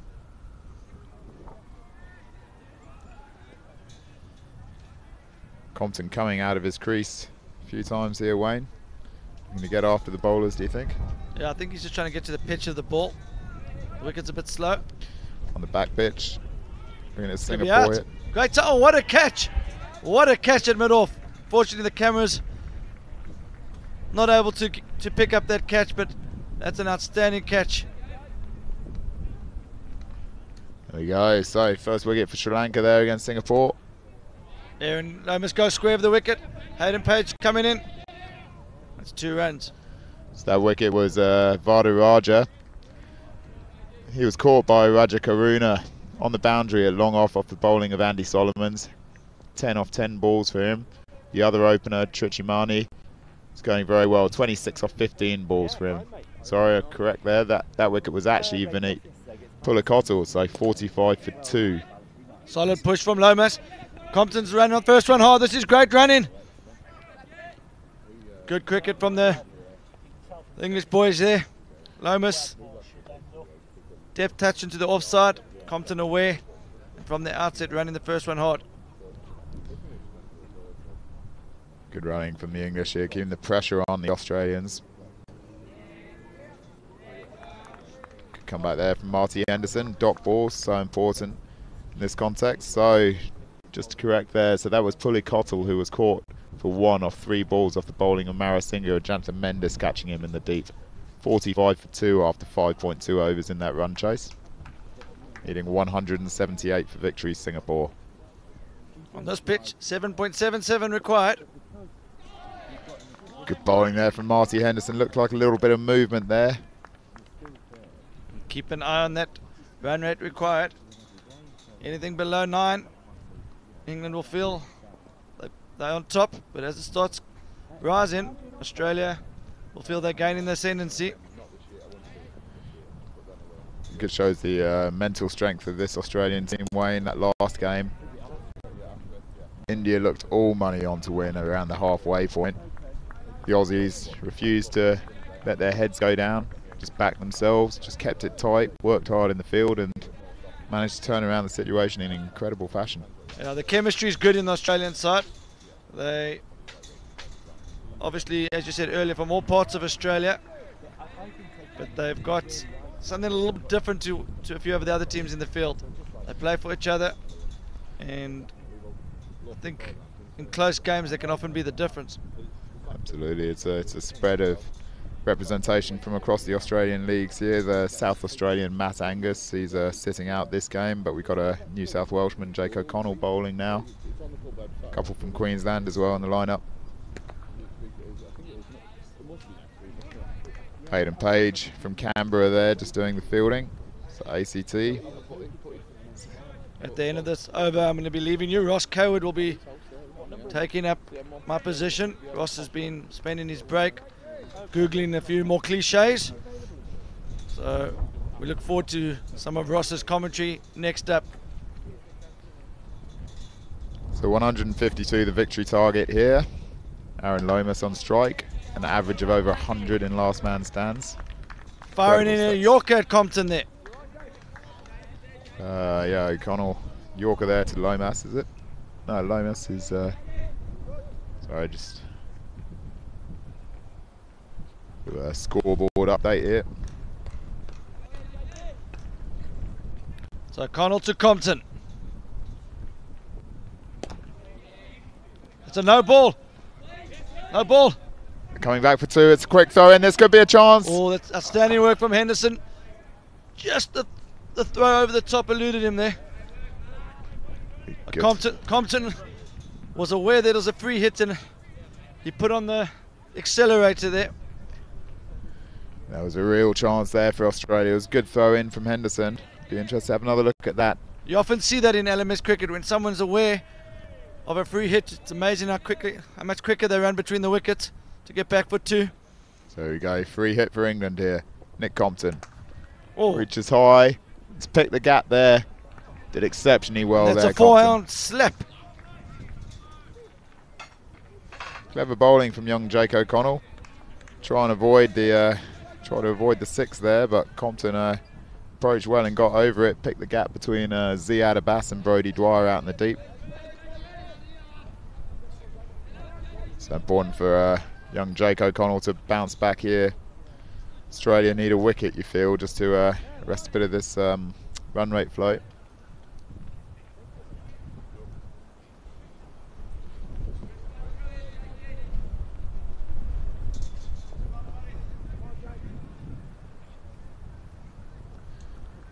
Jake O'Connell to Nick Compton, the former England Test player. Down the leg side, so difficult over here from young Jake. See if he can bounce back here with a wicket. It would be a huge wicket if he did.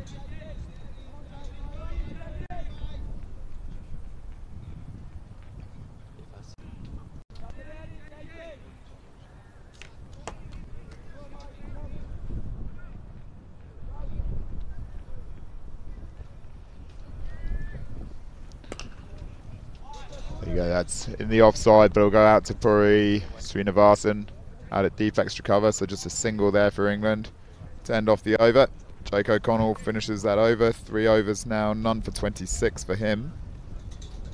Compton looking good, looking solid. Attacking all of the seam bowlers. That was a definite chance there. Even if he had gathered that cleanly, although the throw was wide of the stumps, that was a definite run-out opportunity for the Australians. There would have been a big wicket to get out Aaron Lomas, who was running to the non-striker's end.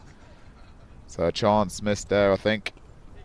They'll be aware of that, the Australians, but they're now 36 off 5 overs, so England haven't really got away, but you'd say that they're probably on top here without the early wicket, Wayne. England slightly on top, but this is an even game. I don't think the Australians will feel that. Australians will feel they're right in the game, yeah. Marty Henderson on to bowl his 3rd over. On the ground, they'll go to Brodie Dwyer for the single.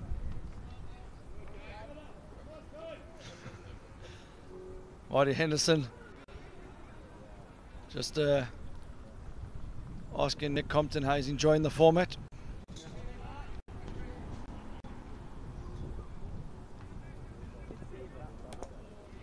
Aaron Lomas. Clever shot from Lomas, using all his experience. Well in there from Ziad Abbas. He was quickly in to make sure that he cut off the 2 there. Big match player, Abbas, big moment player. As we saw in the last game, coming on. Bowlers 2 overs late, as he's done a couple of times already in this tournament. Cool head under pressure.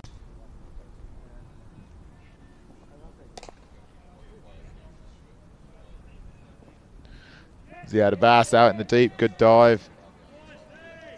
So 2 runs there for the Aussies. Backing up by Brodie Dwyer.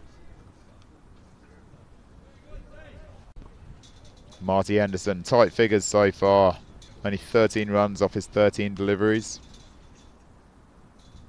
Nick Compton will be well aware of the importance for him to get through to 50 here and retire. He's looked so good all tournament. This really is the big wicket here. If Australia can get Compton, they'll be on top, you feel. That one's just the single out there to Ziad Abbas.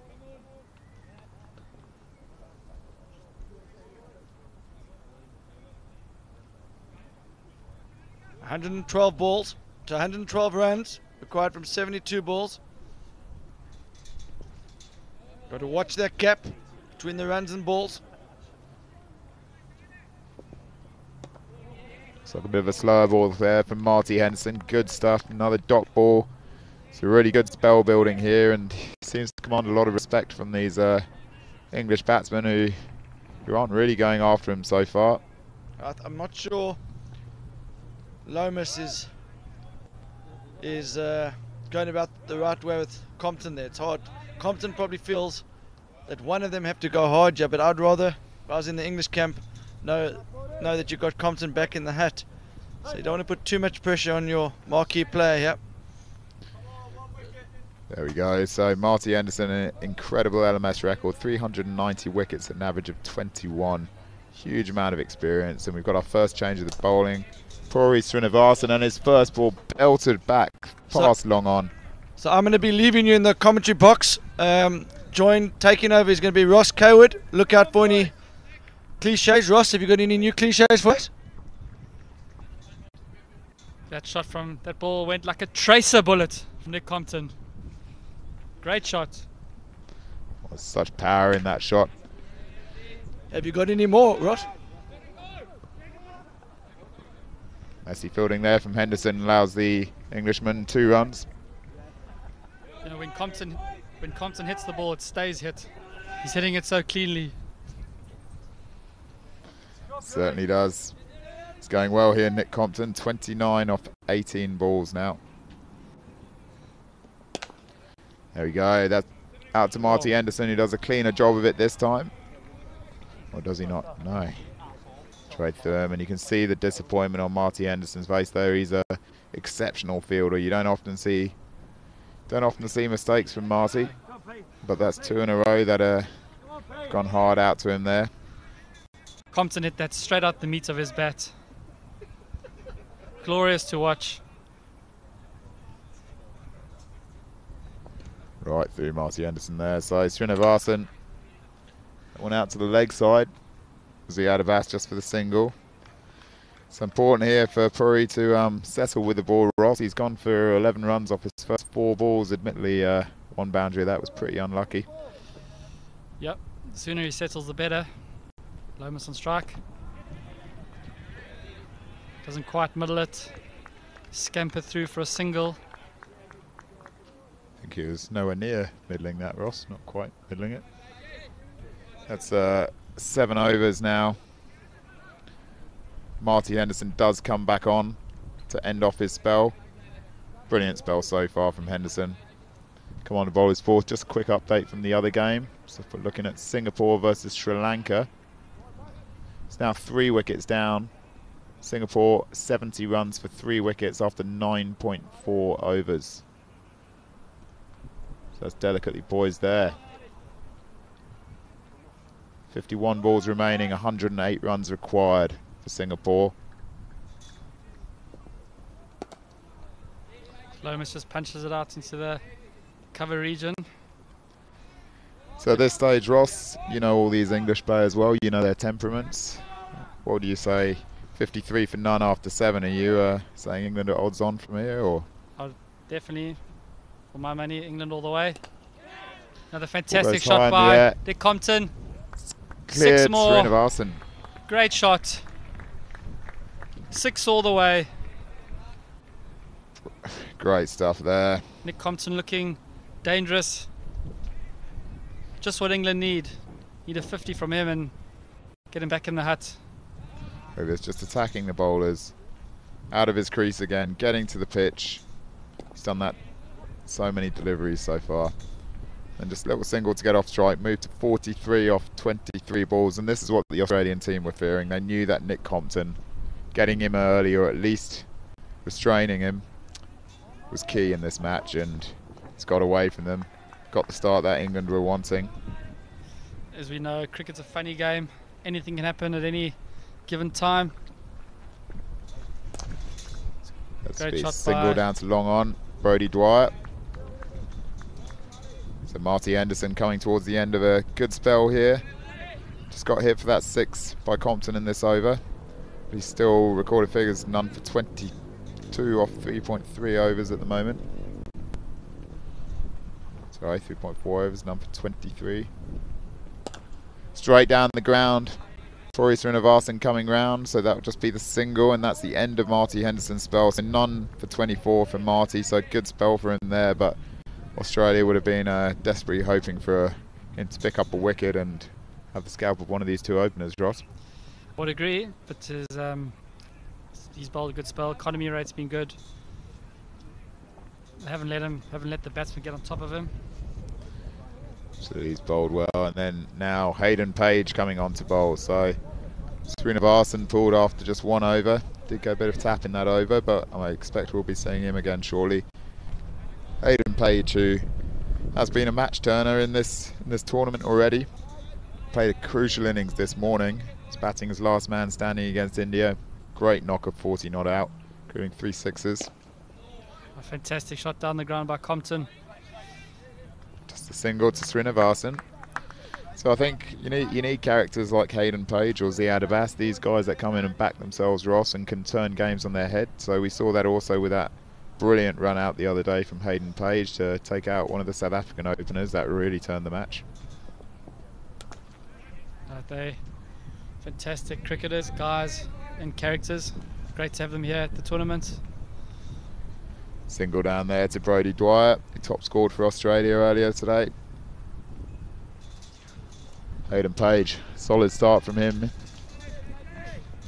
For my money, the captain should be looking to get the left arm spinner Tyrrell on into the attack, just to make the batsman hit the ball, force the pace, to change it up. I think that's probably a bit tactical there, Ross. I think it's probably saving Nathan for the other batsman. He's probably a bit worried about what Nick Compton could do to the spin, especially with a shorter boundary on the leg side. In the next 10 overs, that will come into play. So the other batsman will be looking to go after Tyrrell then, and he'll be hoping for a few leading edges to go up as they target that shorter boundary. Shot out there to extra cover where Marty Henderson fields that cleanly.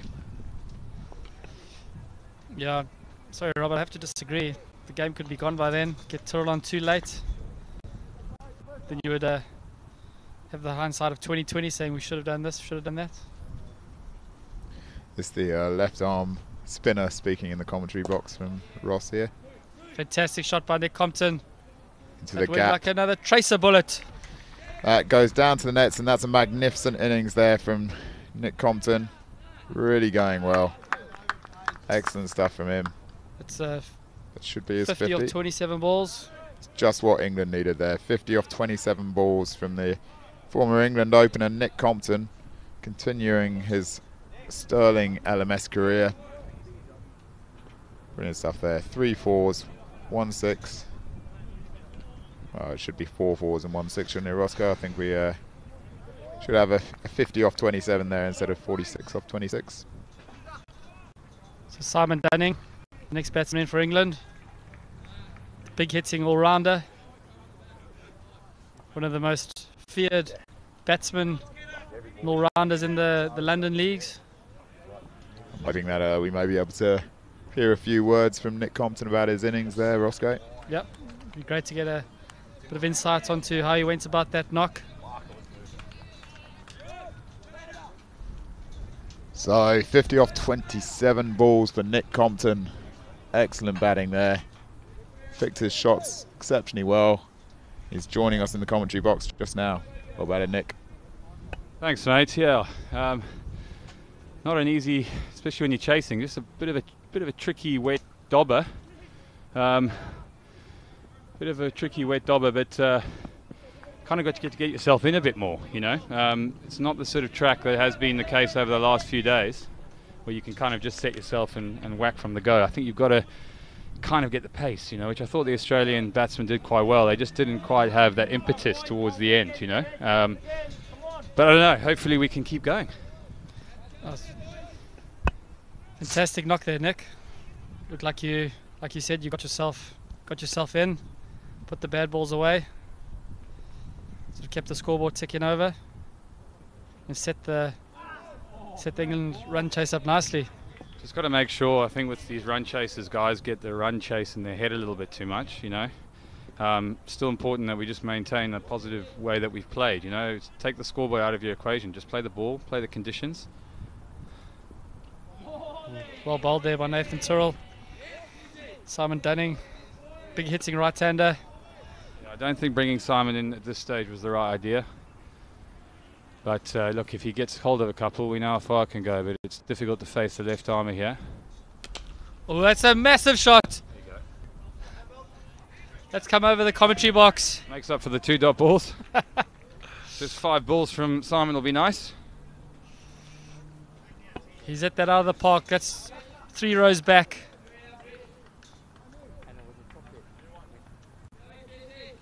Yeah, it is quite nice batting there. It sort of sets you up because there's a big wind, huge wind coming this way. So you only have to half hit it, and it tends to stay here. So there's the last over here with the wind, and just a quick update from the Singapore versus Sri Lanka game. 88 for 4 now, Singapore. So we've had another wicket there. Harkarat Singh gone for 10 off 13 balls off the bowling of De Silva. So 88 for 4 after 12 overs in the Singapore game. Run, run, run, run!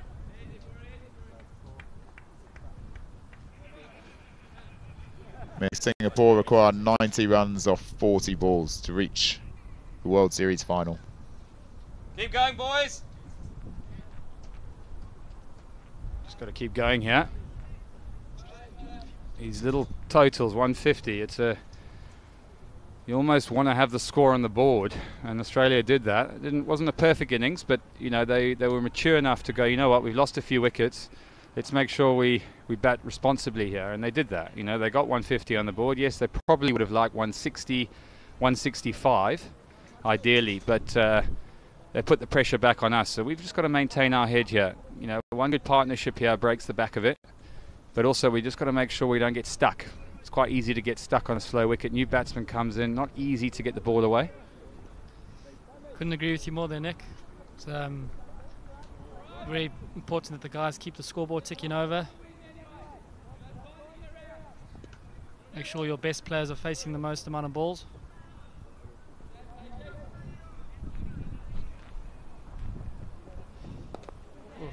Run up, run up.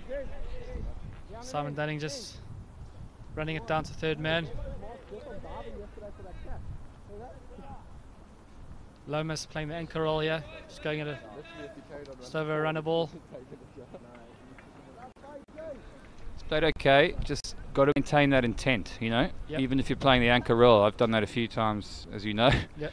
And you end up building, just struggling to hit the bad ball. Run, run, run, run! Go! Dennis!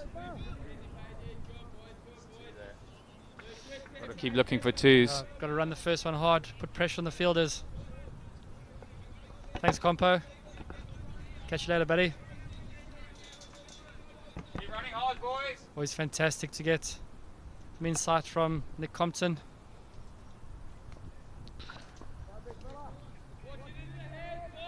So Simon Dunning back on strike. Page comes in. The slow ball. Oh, he has Goes up in the air. It's going to land safely there, is it? Puri Srinivasan comes round and it goes down. That's a big opportunity there gone for the Australians. He managed to get well there and would have expected to take that. He's a good fielder. Puri Srinivasan has taken a couple of big catches this tournament, but as we see here, look out, deep mid-wicket. He had to run a long way, but he got there well in time. As they say, catches win matches, Rob. There you go. No. Puri will be disappointed with that one. Big moment there in the context of this match.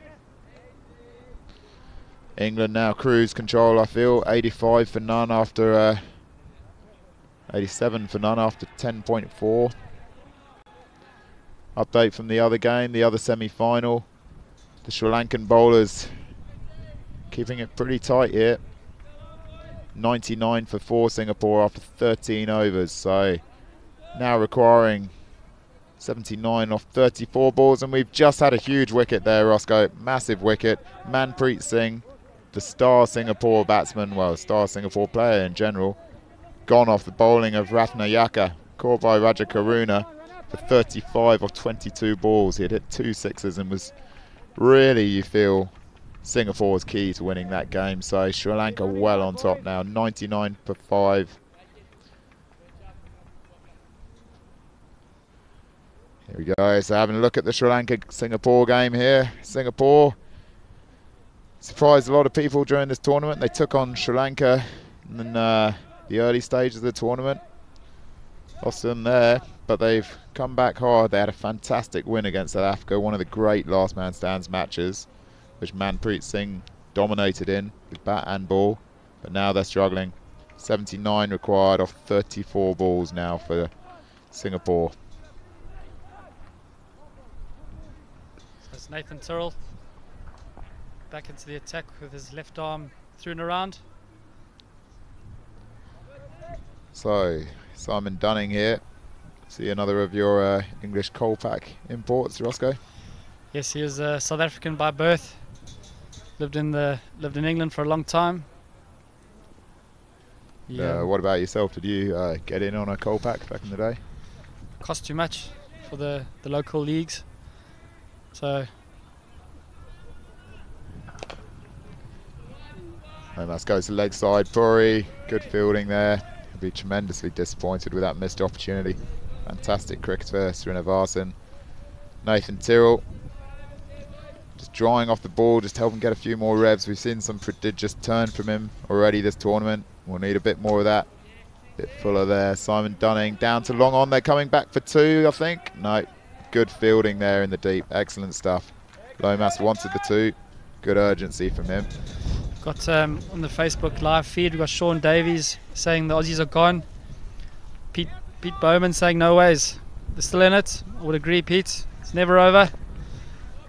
You're always in the game until the last ball. Paul Avramovsky, come on Australia, we need a wicket. Avramovsky plays in the same side as the current bowler, Nathan Tyrrell. Pretty sure that Paul's got over 200 wickets himself. Or I know that he's played a lot of games, that's for sure. So good to see you watching us, Paul. Well, Simon Dunning smashes it back to hits the stumps. Goes down to long off. Let's camp it through for 1. So now the equation. The end of that over. England going well, 95 for Norway after 12 overs. Nick Compton, the former England Test opener, retired 50 off 27. That was a crucial knock there. England now requiring 57 runs to win from 40 balls, so Australia needs something special. They've done well that over. Decent over there from Nathan Tyrrell, 5 singles off it. But you feel really here, Ross, that something's got to change, and something's got to change fairly soon, and I think Simon Dunning could be key. 18 off 11, he's looking dangerous. It's pretty simple in my eyes, Rob. Australia need wickets. Oh, Simon Dunning, big shots. Gone high out. Up in the air. Hasn't even nearly middled it. Just get through for a single. Ziad Abbas out there at long off. Could well be seeing him bowl a couple of late overs if Australia can take it that far. They've got to show the same mental strength that they did in the last game against India to really pull themselves back into the game. So that's down the ground. There'll just be a single there. Out to long on. Marty Henderson throws it back in. So I'll be handing over shortly back to Lee Dixon again. Just a quick update from the backfield again. Sri Lanka batted first in the other semi-final. Got 177 all out against Singapore, who are now currently 110 for 5. So Manbir Singh has come in. He's hit 11 off 7 balls. Trying to help Singapore recover here. Current equation though is that they need 67 runs to win off 28 balls, Singapore, with 3 wickets in hand. Thanks Ross, and I'll hand over to Lee just now. Thanks, Rob.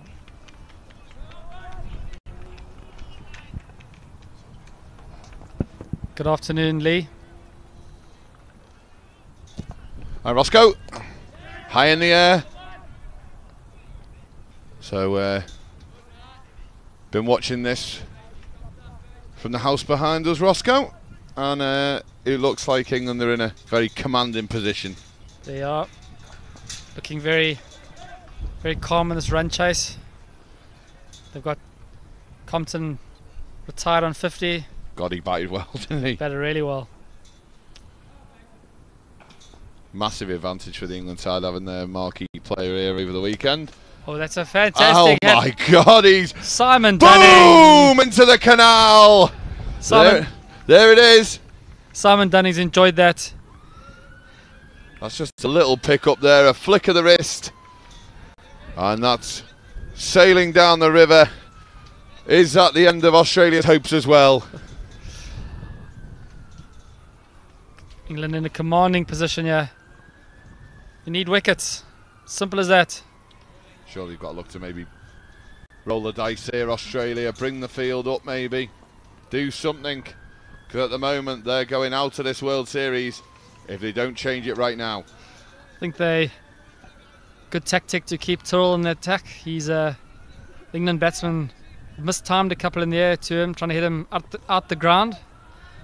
It's always a opportunity of a wicket if the batsman's trying to hit you out the ground. But Loma's still there on strike. That's got to be close. It's got to be close. Got to be close. Oh, the umpire's hands stay in his pocket. His left arm around the wicket. He's obviously got to try and straighten it. Now, it looked relatively straight to me, that. We're going to have to watch that one back in a second. All depends where it was pitching. And he's had one attempt at that shot, and straight away he's worked that way into our production room there. So Lomas going at just over run a ball. I'm hoping this is going to be the LBW shout here. Wide of the wicket. Let's just check here. Pitches in line, hits in line, and that looks it. Oh wow! And Shuvo, can you change your decision, please? Oh dear, you have got to feel for the Australians there. That was absolutely stone dead, but it wasn't given. So we carry on. Shot Lomas. In and out here to Marty Henderson. Great pick up, chance of a run out. Oh, direct hit at the other end as well. It's good running that. It's just not going the way at all here, Australia. I genuinely believed at halfway that they may have had enough, but England look extremely dominant. Look like a very strong unit on the back pitch. Required run rate is up at 14 and over. They need 58 off 20 balls. The Australian viewers unhappy with that LBW decision. Lots of chat coming in.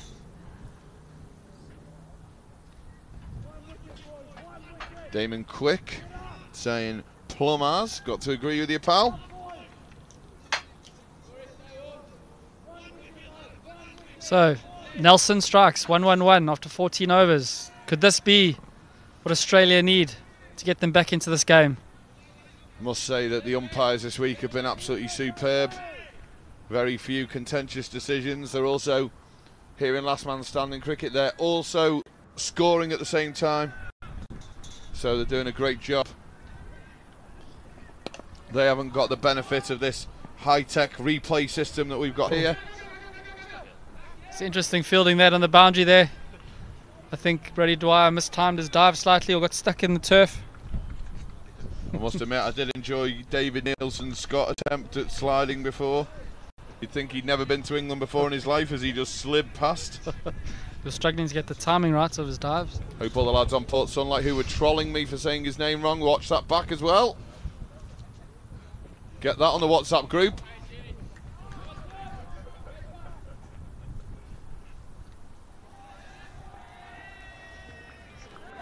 And there's another wicket on the back pitch. And it's looking like Singapore's fairy tale is about to come to an end as the might of Sri Lanka look like they're closing in on a final spot. Jamie Carter ready to come in there. Batted very well in the last game. Back for length. Lomas tries to work that into the leg side, comes off the pad, work towards point, they get a signal.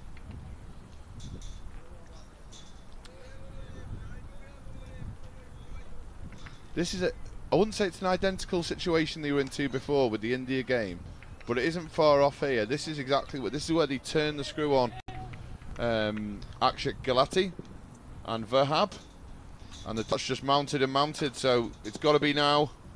Page comes in, back of a length, hit well into that vacant cover area there. Got to look for a third run here, but Simon Dunning just there we go. The big ones in, buzzers! As the ball goes through, and Australia give away 3 runs. They could do without that. That's sloppy fielding. Not great, not a great throw that. No one backing up too, so the captain's not going to be happy. Still a lot of chats in the field from the Australians. Got to keep going till the end, as Australians always do in any form of sport. Catch! Ooh, well bowled. Ooh, Hayden Page. A little tickle on that. Just rushed him for pace there a bit. Captain Lang there is stood extremely close. He's making sure it's going to carry. Really good hands there.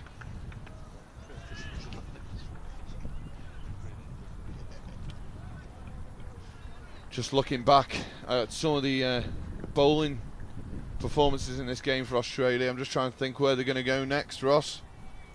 Looks like going back to the Nathan Tyrrell, left arm spinner. Finished his spell. No Zia Bass so far. Yes, I don't know quite what the thinking is for that, but possibly get him into the attack after this over. My big thing about Zia Bass is whenever he's in the game, something's happening. Exactly that. And sometimes you've got to just go with, Well ball, that's just a big and there heave. He is. Tyrrell's got him. He's run one through him down the slope here. Simon Dunning trying to heave it over the mid-wicket boundary. His bread and butter shot, but just missed it. Clean bowled. Well bowled, Nathan Tyrrell.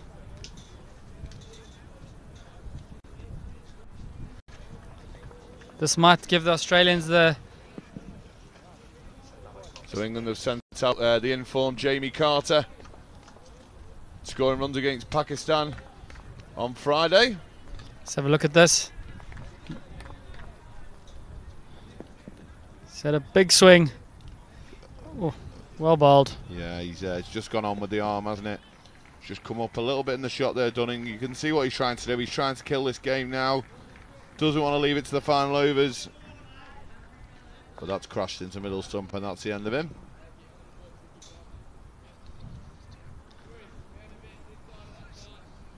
So you can see Blake van der Linde there. You can see Adil Hussain, all of them itching.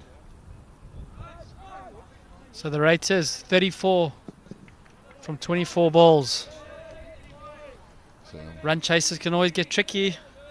Couple yeah, of dots, couple of wickets, build a bit of pressure. Would you not like to see someone in saving one here? Put a bit of pressure on the new batter. Oh. Jamie Carter. Fortune favours the brave, Ross. Exactly that.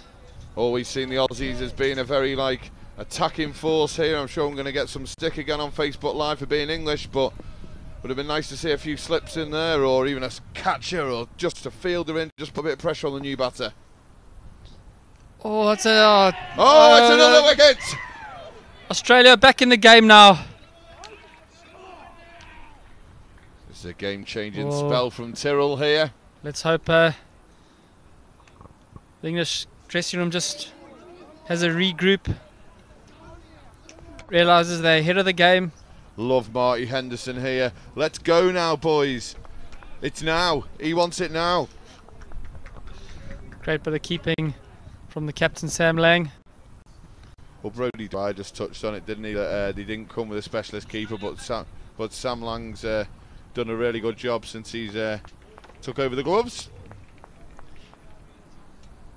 So we should see a change of attitude now from all our Australian viewers. A bit more positive, backing their team. Let's see some of those blue thumbs up if you think Australia can still turn this round here. Blake van der Linde, a wealth of experience in this format of cricket. We'll need a calm head.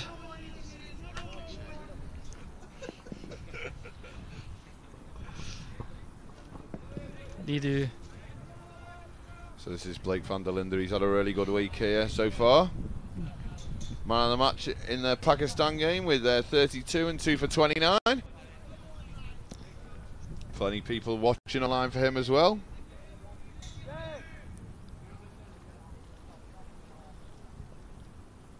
And here we go. There's all the big ticks coming in. Brilliant. All the Aussie boys still think it's on.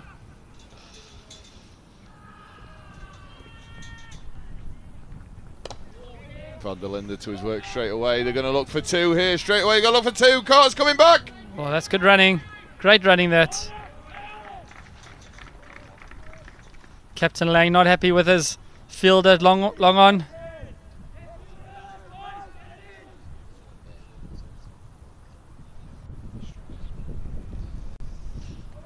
Just looking around for other bowlers here. Still, you know, still not seeing a bass. Jake O'Connell can barely move down here at short third man. He's worked so hard all week, but he looks really sore with a lower back strain there. Switch hit into the leg side. Oh, it's a great shot. Reverse hit. Fortune favours the brave, doesn't it? But this isn't over till the fat lady sings, Ross. That's one of my cliches. I'm trying to get them in before you're here. It's a great shot there, Van der Linde. Good improvisation. Telegraphed it a bit to the bowler, but there's the captain. Seems to be a bit of chat from the Aussies. Looks like that game's just coming towards an end on the back pitch there. They require 41 off 6 balls now. Summit Seth is the last man in. That good, he's been named twice, but has he got a chance of knocking this off?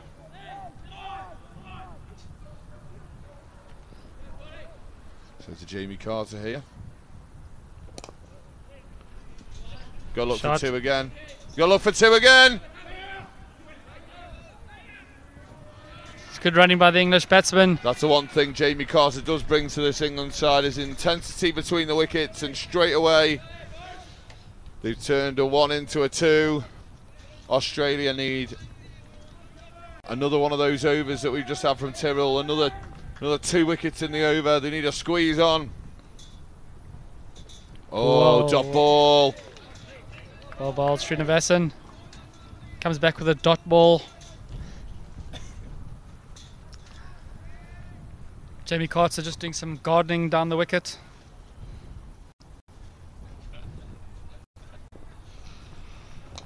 Oh, big. Got to look for two here. Got to look for a second run here. Oh, Jamie Carter really had to put the afterburners on there. He thought he was going to go to his end. And my man Ziad Abbas is warming up down there. So I think he'll have the last 2 overs. Well, 2 of the last 3 overs anyway.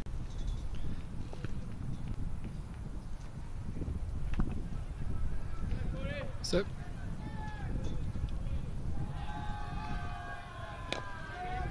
well, that's two. He said two from as soon as he hit it. Blake van der Linde. And that's a 6 by Summit Seth on the back pitch. It's maybe not over just yet. Just 35 needed off 2 balls.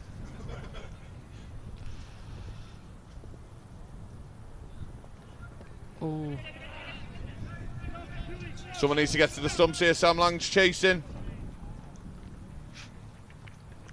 Jake O'Connell comes round. And it's all over. LMS Singapore, the surprise package of this tournament. They've... Crash out. Yeah, cheers, mate. I was going for something big there, and you've helped me massively because I've gone. Got a bit tongue-tied there. The emotion of my team crashing out there, Ross. I know that happens to you regularly with 4 teams, so I really do appreciate that. Here in his England fleece. The New Zealand shirt washed and pressed. That was long gone. So Big Zia Bass into the attack. So the Sri Lankans will be on pitch 1 this afternoon. Probably just under an hour's time. As Zia Bass comes in, straight away goes to his change-up delivery there. Carter happy with 1. Blake van der Linde wanted 2. So the run rate's just under 7 here. So I'm pretty sure that Blake van der Linde is going to be looking to get a couple of boundaries here and kill this match. He's 10 off 4.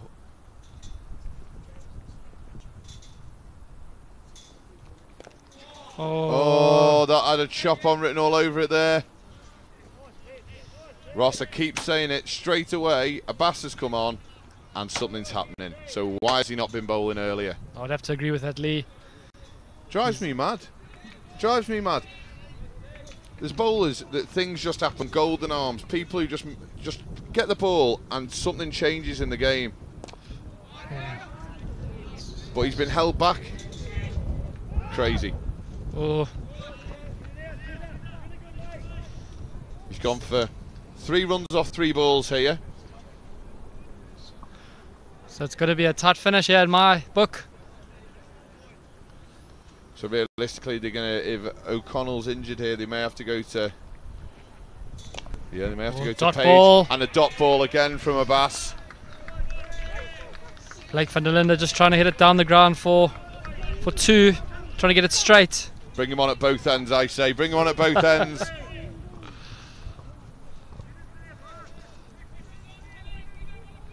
Lots of chats in the outfield by the Australians.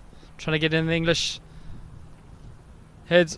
Oh, top edge for 4. And it's gone for 4. That could have gone absolutely anywhere there.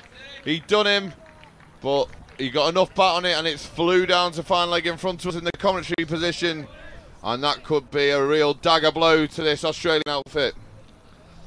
Wasn't quite where van der Linde was trying to hit it, but I'm sure he'll take it.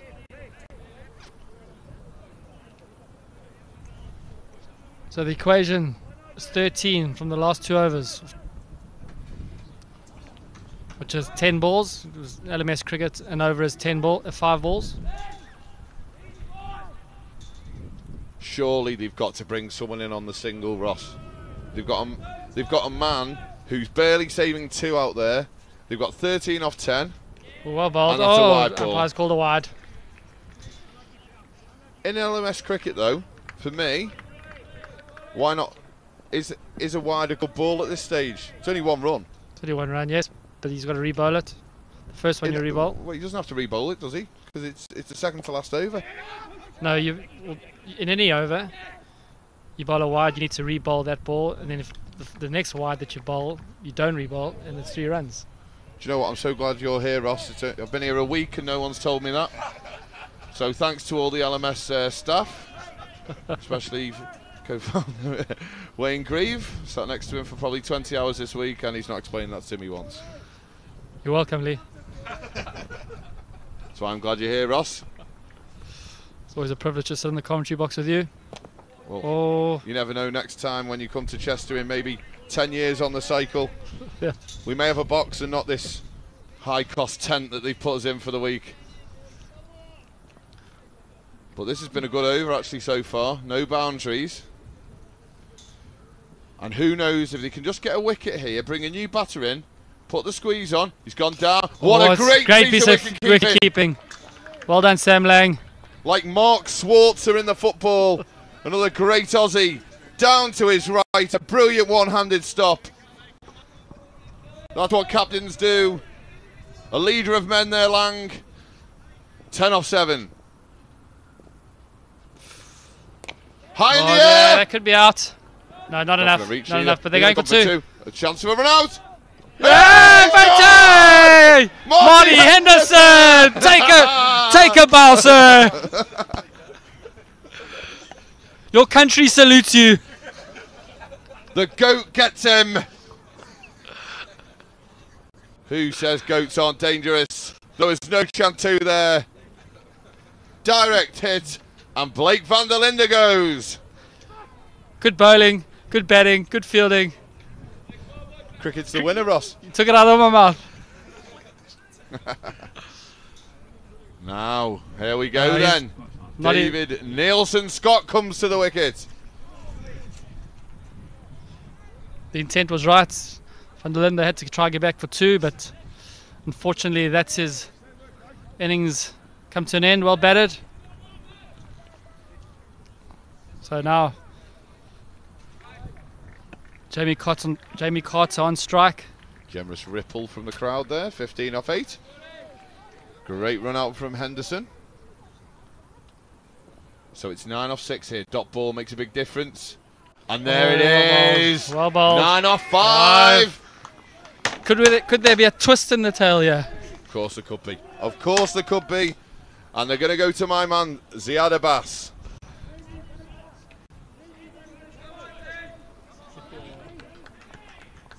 Every youngster's dream to be representing his country. Here at Chester. Exactly that. A lot of chat out there from the Aussies now. They've come alive. Where's he going to go first ball here, Ross?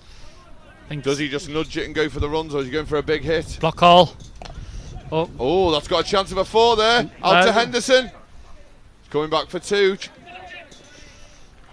There we go. 7 off 4. A lot of pressure on the youngster. Late team selection to the England setup. He's going to go slow ball here, I reckon. He has dragged down out to O'Connell. That's a great piece of fielding actually in the deep. He's done well to stop it. Chance of a run out.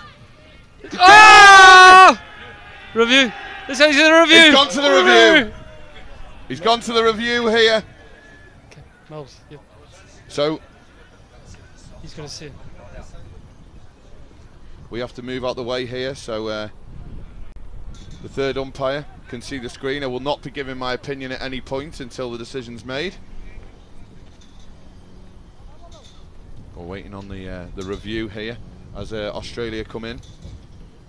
They're all looking across. I think this could be quite a big moment in the game here. There's more people in the box. We need the review. There's been a soft signal given to us. This is not the ideal angle here.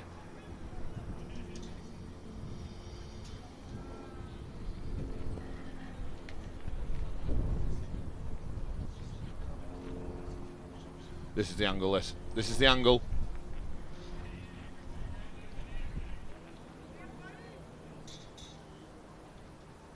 Good collection by Lang here. Not in the picture, Nielsen. Not in the picture.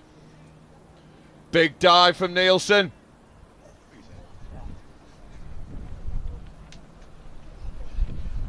We're waiting for the umpire to go across to the position here. This could change the match. Here it goes. He's gone! Great bit of field from O'Connell. And that's going to change this match. David Nielsen Scott goes run out. Got the big dive, but that just wasn't enough. What drama here at Filkins Lane, Chester. The #1 place to be for last man stands cricket here today. Fantastic spectacle we have going on here. And cometh the hour, cometh the man. It's the captain, Nick Dolby Walsh, comes out to the crease. big game temperament he has. He'd be loving this. This is unreal. England have left themselves a little bit to do here. 6 off 4. Jamie Carter is a non-striking batsman. 6 off 3. Sorry, apologies. Nothing wrong with the app there. That was just me. 6 off 3. As you said, all the action when Abbas's Ziad is in the equation. Nick Dalby-Welsh. Big ball this.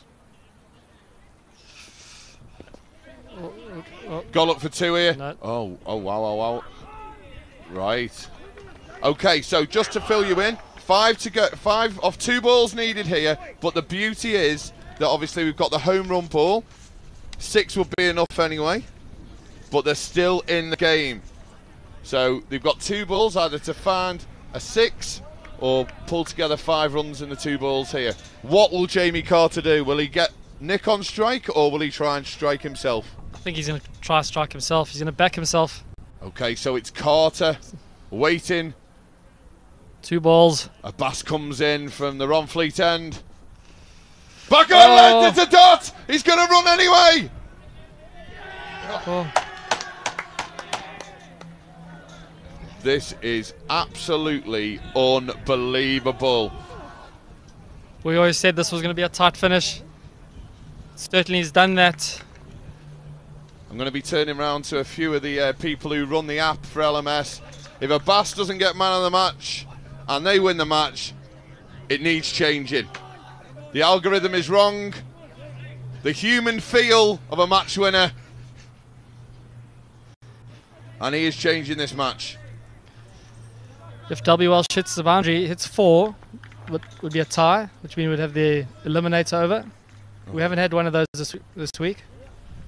Don't know if I can cope with that.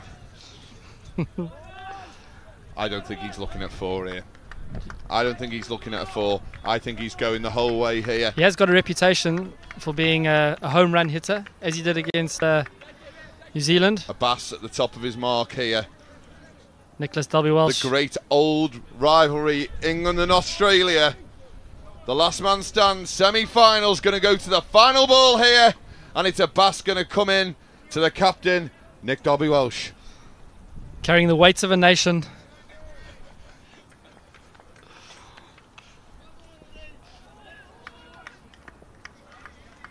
Sets himself up. What's he going to bowl here?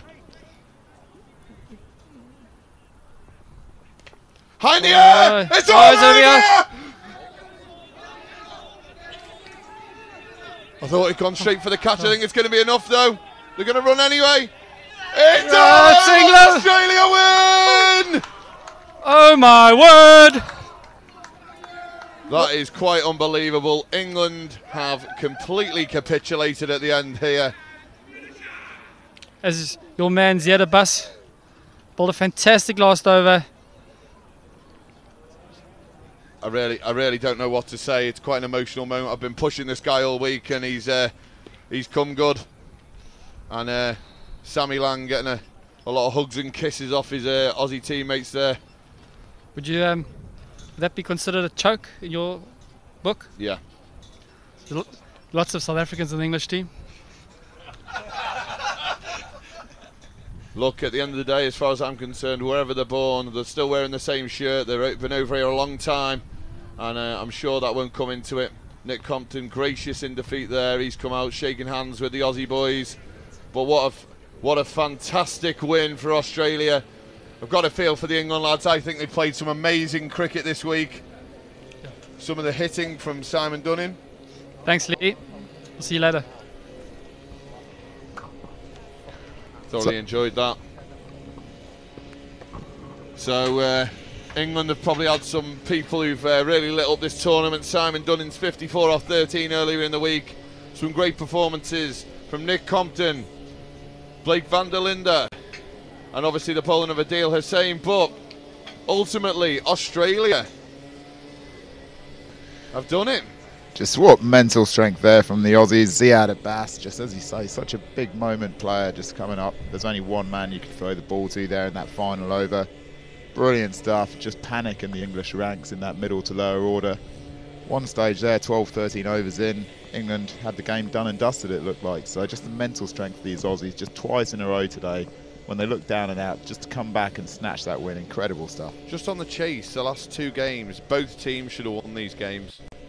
So there needs to be a little bit of thought going into that final. Who's ever's on the chase, those middle overs just seem to be churned up, and then leaving massive pressure at the end. So we're getting teams off to a good start, and then the middle overs are just going at 6s and 7s, and then we're being left with 10, 11, 12 and over at the end. So absolutely. I mean, if you look at that scorecard, a fantastic start from Nick Compton, 50 off 27 balls. We just see the replay of the final run out there. Could have had the eliminator over there if that was a tie. Nick Compton, 50 off 27, gave England exactly the launch pad they needed, but then, well, 35 off 34 from Aaron Lomas. I mean, that's a disappointing innings there, you know, put the pressure on them. Simon Dunning, 32 off 18, he was looking good. That was a big wicket from Nathan Tyrrell.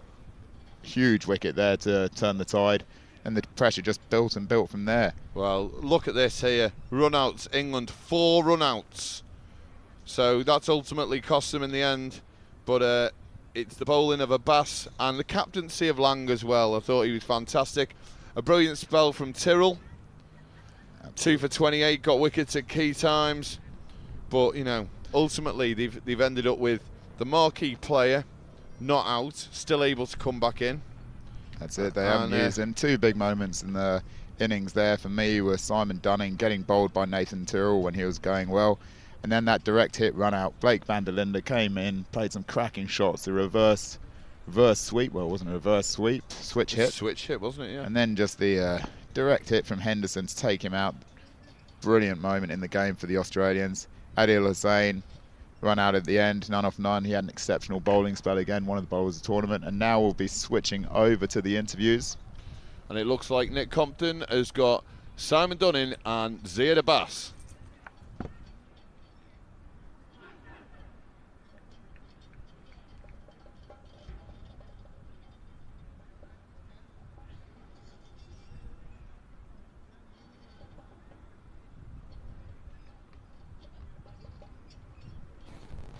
Well, every game's got closer and closer at this last man stands competition. This is finals day, semi-final between England and Australia. Just suffered a really tough loss, having played well in the competition. Where did it go wrong for us, Simon? I think we fielded really well. I think we managed to keep them down to a good total. I think just in the batting, I think we probably left a few 2s out there on the field. You know, coming back into the wind was when we should have really taken advantage of that and started pushing really hard. I think that's probably, you know, credit to them. They bowled well and they fielded well, pulled their men and kept those runs down. So you've had a good competition, mate. Have you enjoyed it? It's been awesome. Getting old, so feeling it. But it's been great. You know, you come and do this with your friends. You get to play with the likes of yourself. You know, that's experience that we get to tell our kids and stuff about. So, and it's been a great week. So thanks to the organisers. I've certainly had a great time, and geez, mate, you guys must be pumped. I mean, going into a final, you've got stronger and stronger as the competition's going on. I thought you bowled brilliantly there. You're very smart, and you must be delighted. Yeah, definitely delighted. The boys have been exhausted. Played a quarter final back to back with this one, which I think is why we started a bit slower. Although when we got the runs on the board, we thought we had enough due to what we scored in the quarter final, enough to defend. But as the game got on, the boys got up and we did what we needed to do. Yeah, I thought you stuck in there really, really well. So what's the plan for the final now? A bit of rest, but looks like you're going to play Sri Lanka in the final. Yeah, that's we lost to Sri Lanka in the first game. I think nerves got a hold of us then. Hopefully we do have a bit of rest because we have not stopped since we got here at 8 a.m. And I'm sure the boys will be up for it. Just want to thank all the Aussies out there for the support that we've been getting across this week. So it's been awesome. Not too much rest, mate. The clouds are coming in. There's a rain forecast later, so you're going to have to get straight back out there. But you're in good form. Should be a cracking final, so stay tuned.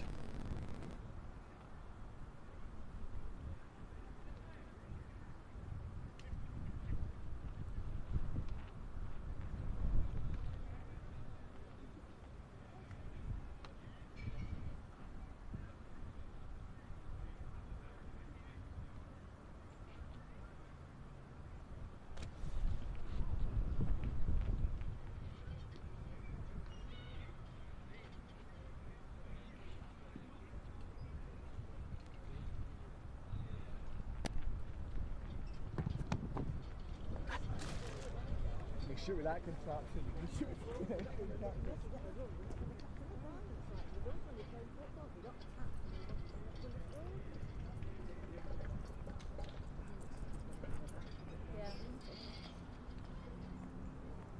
Option to go.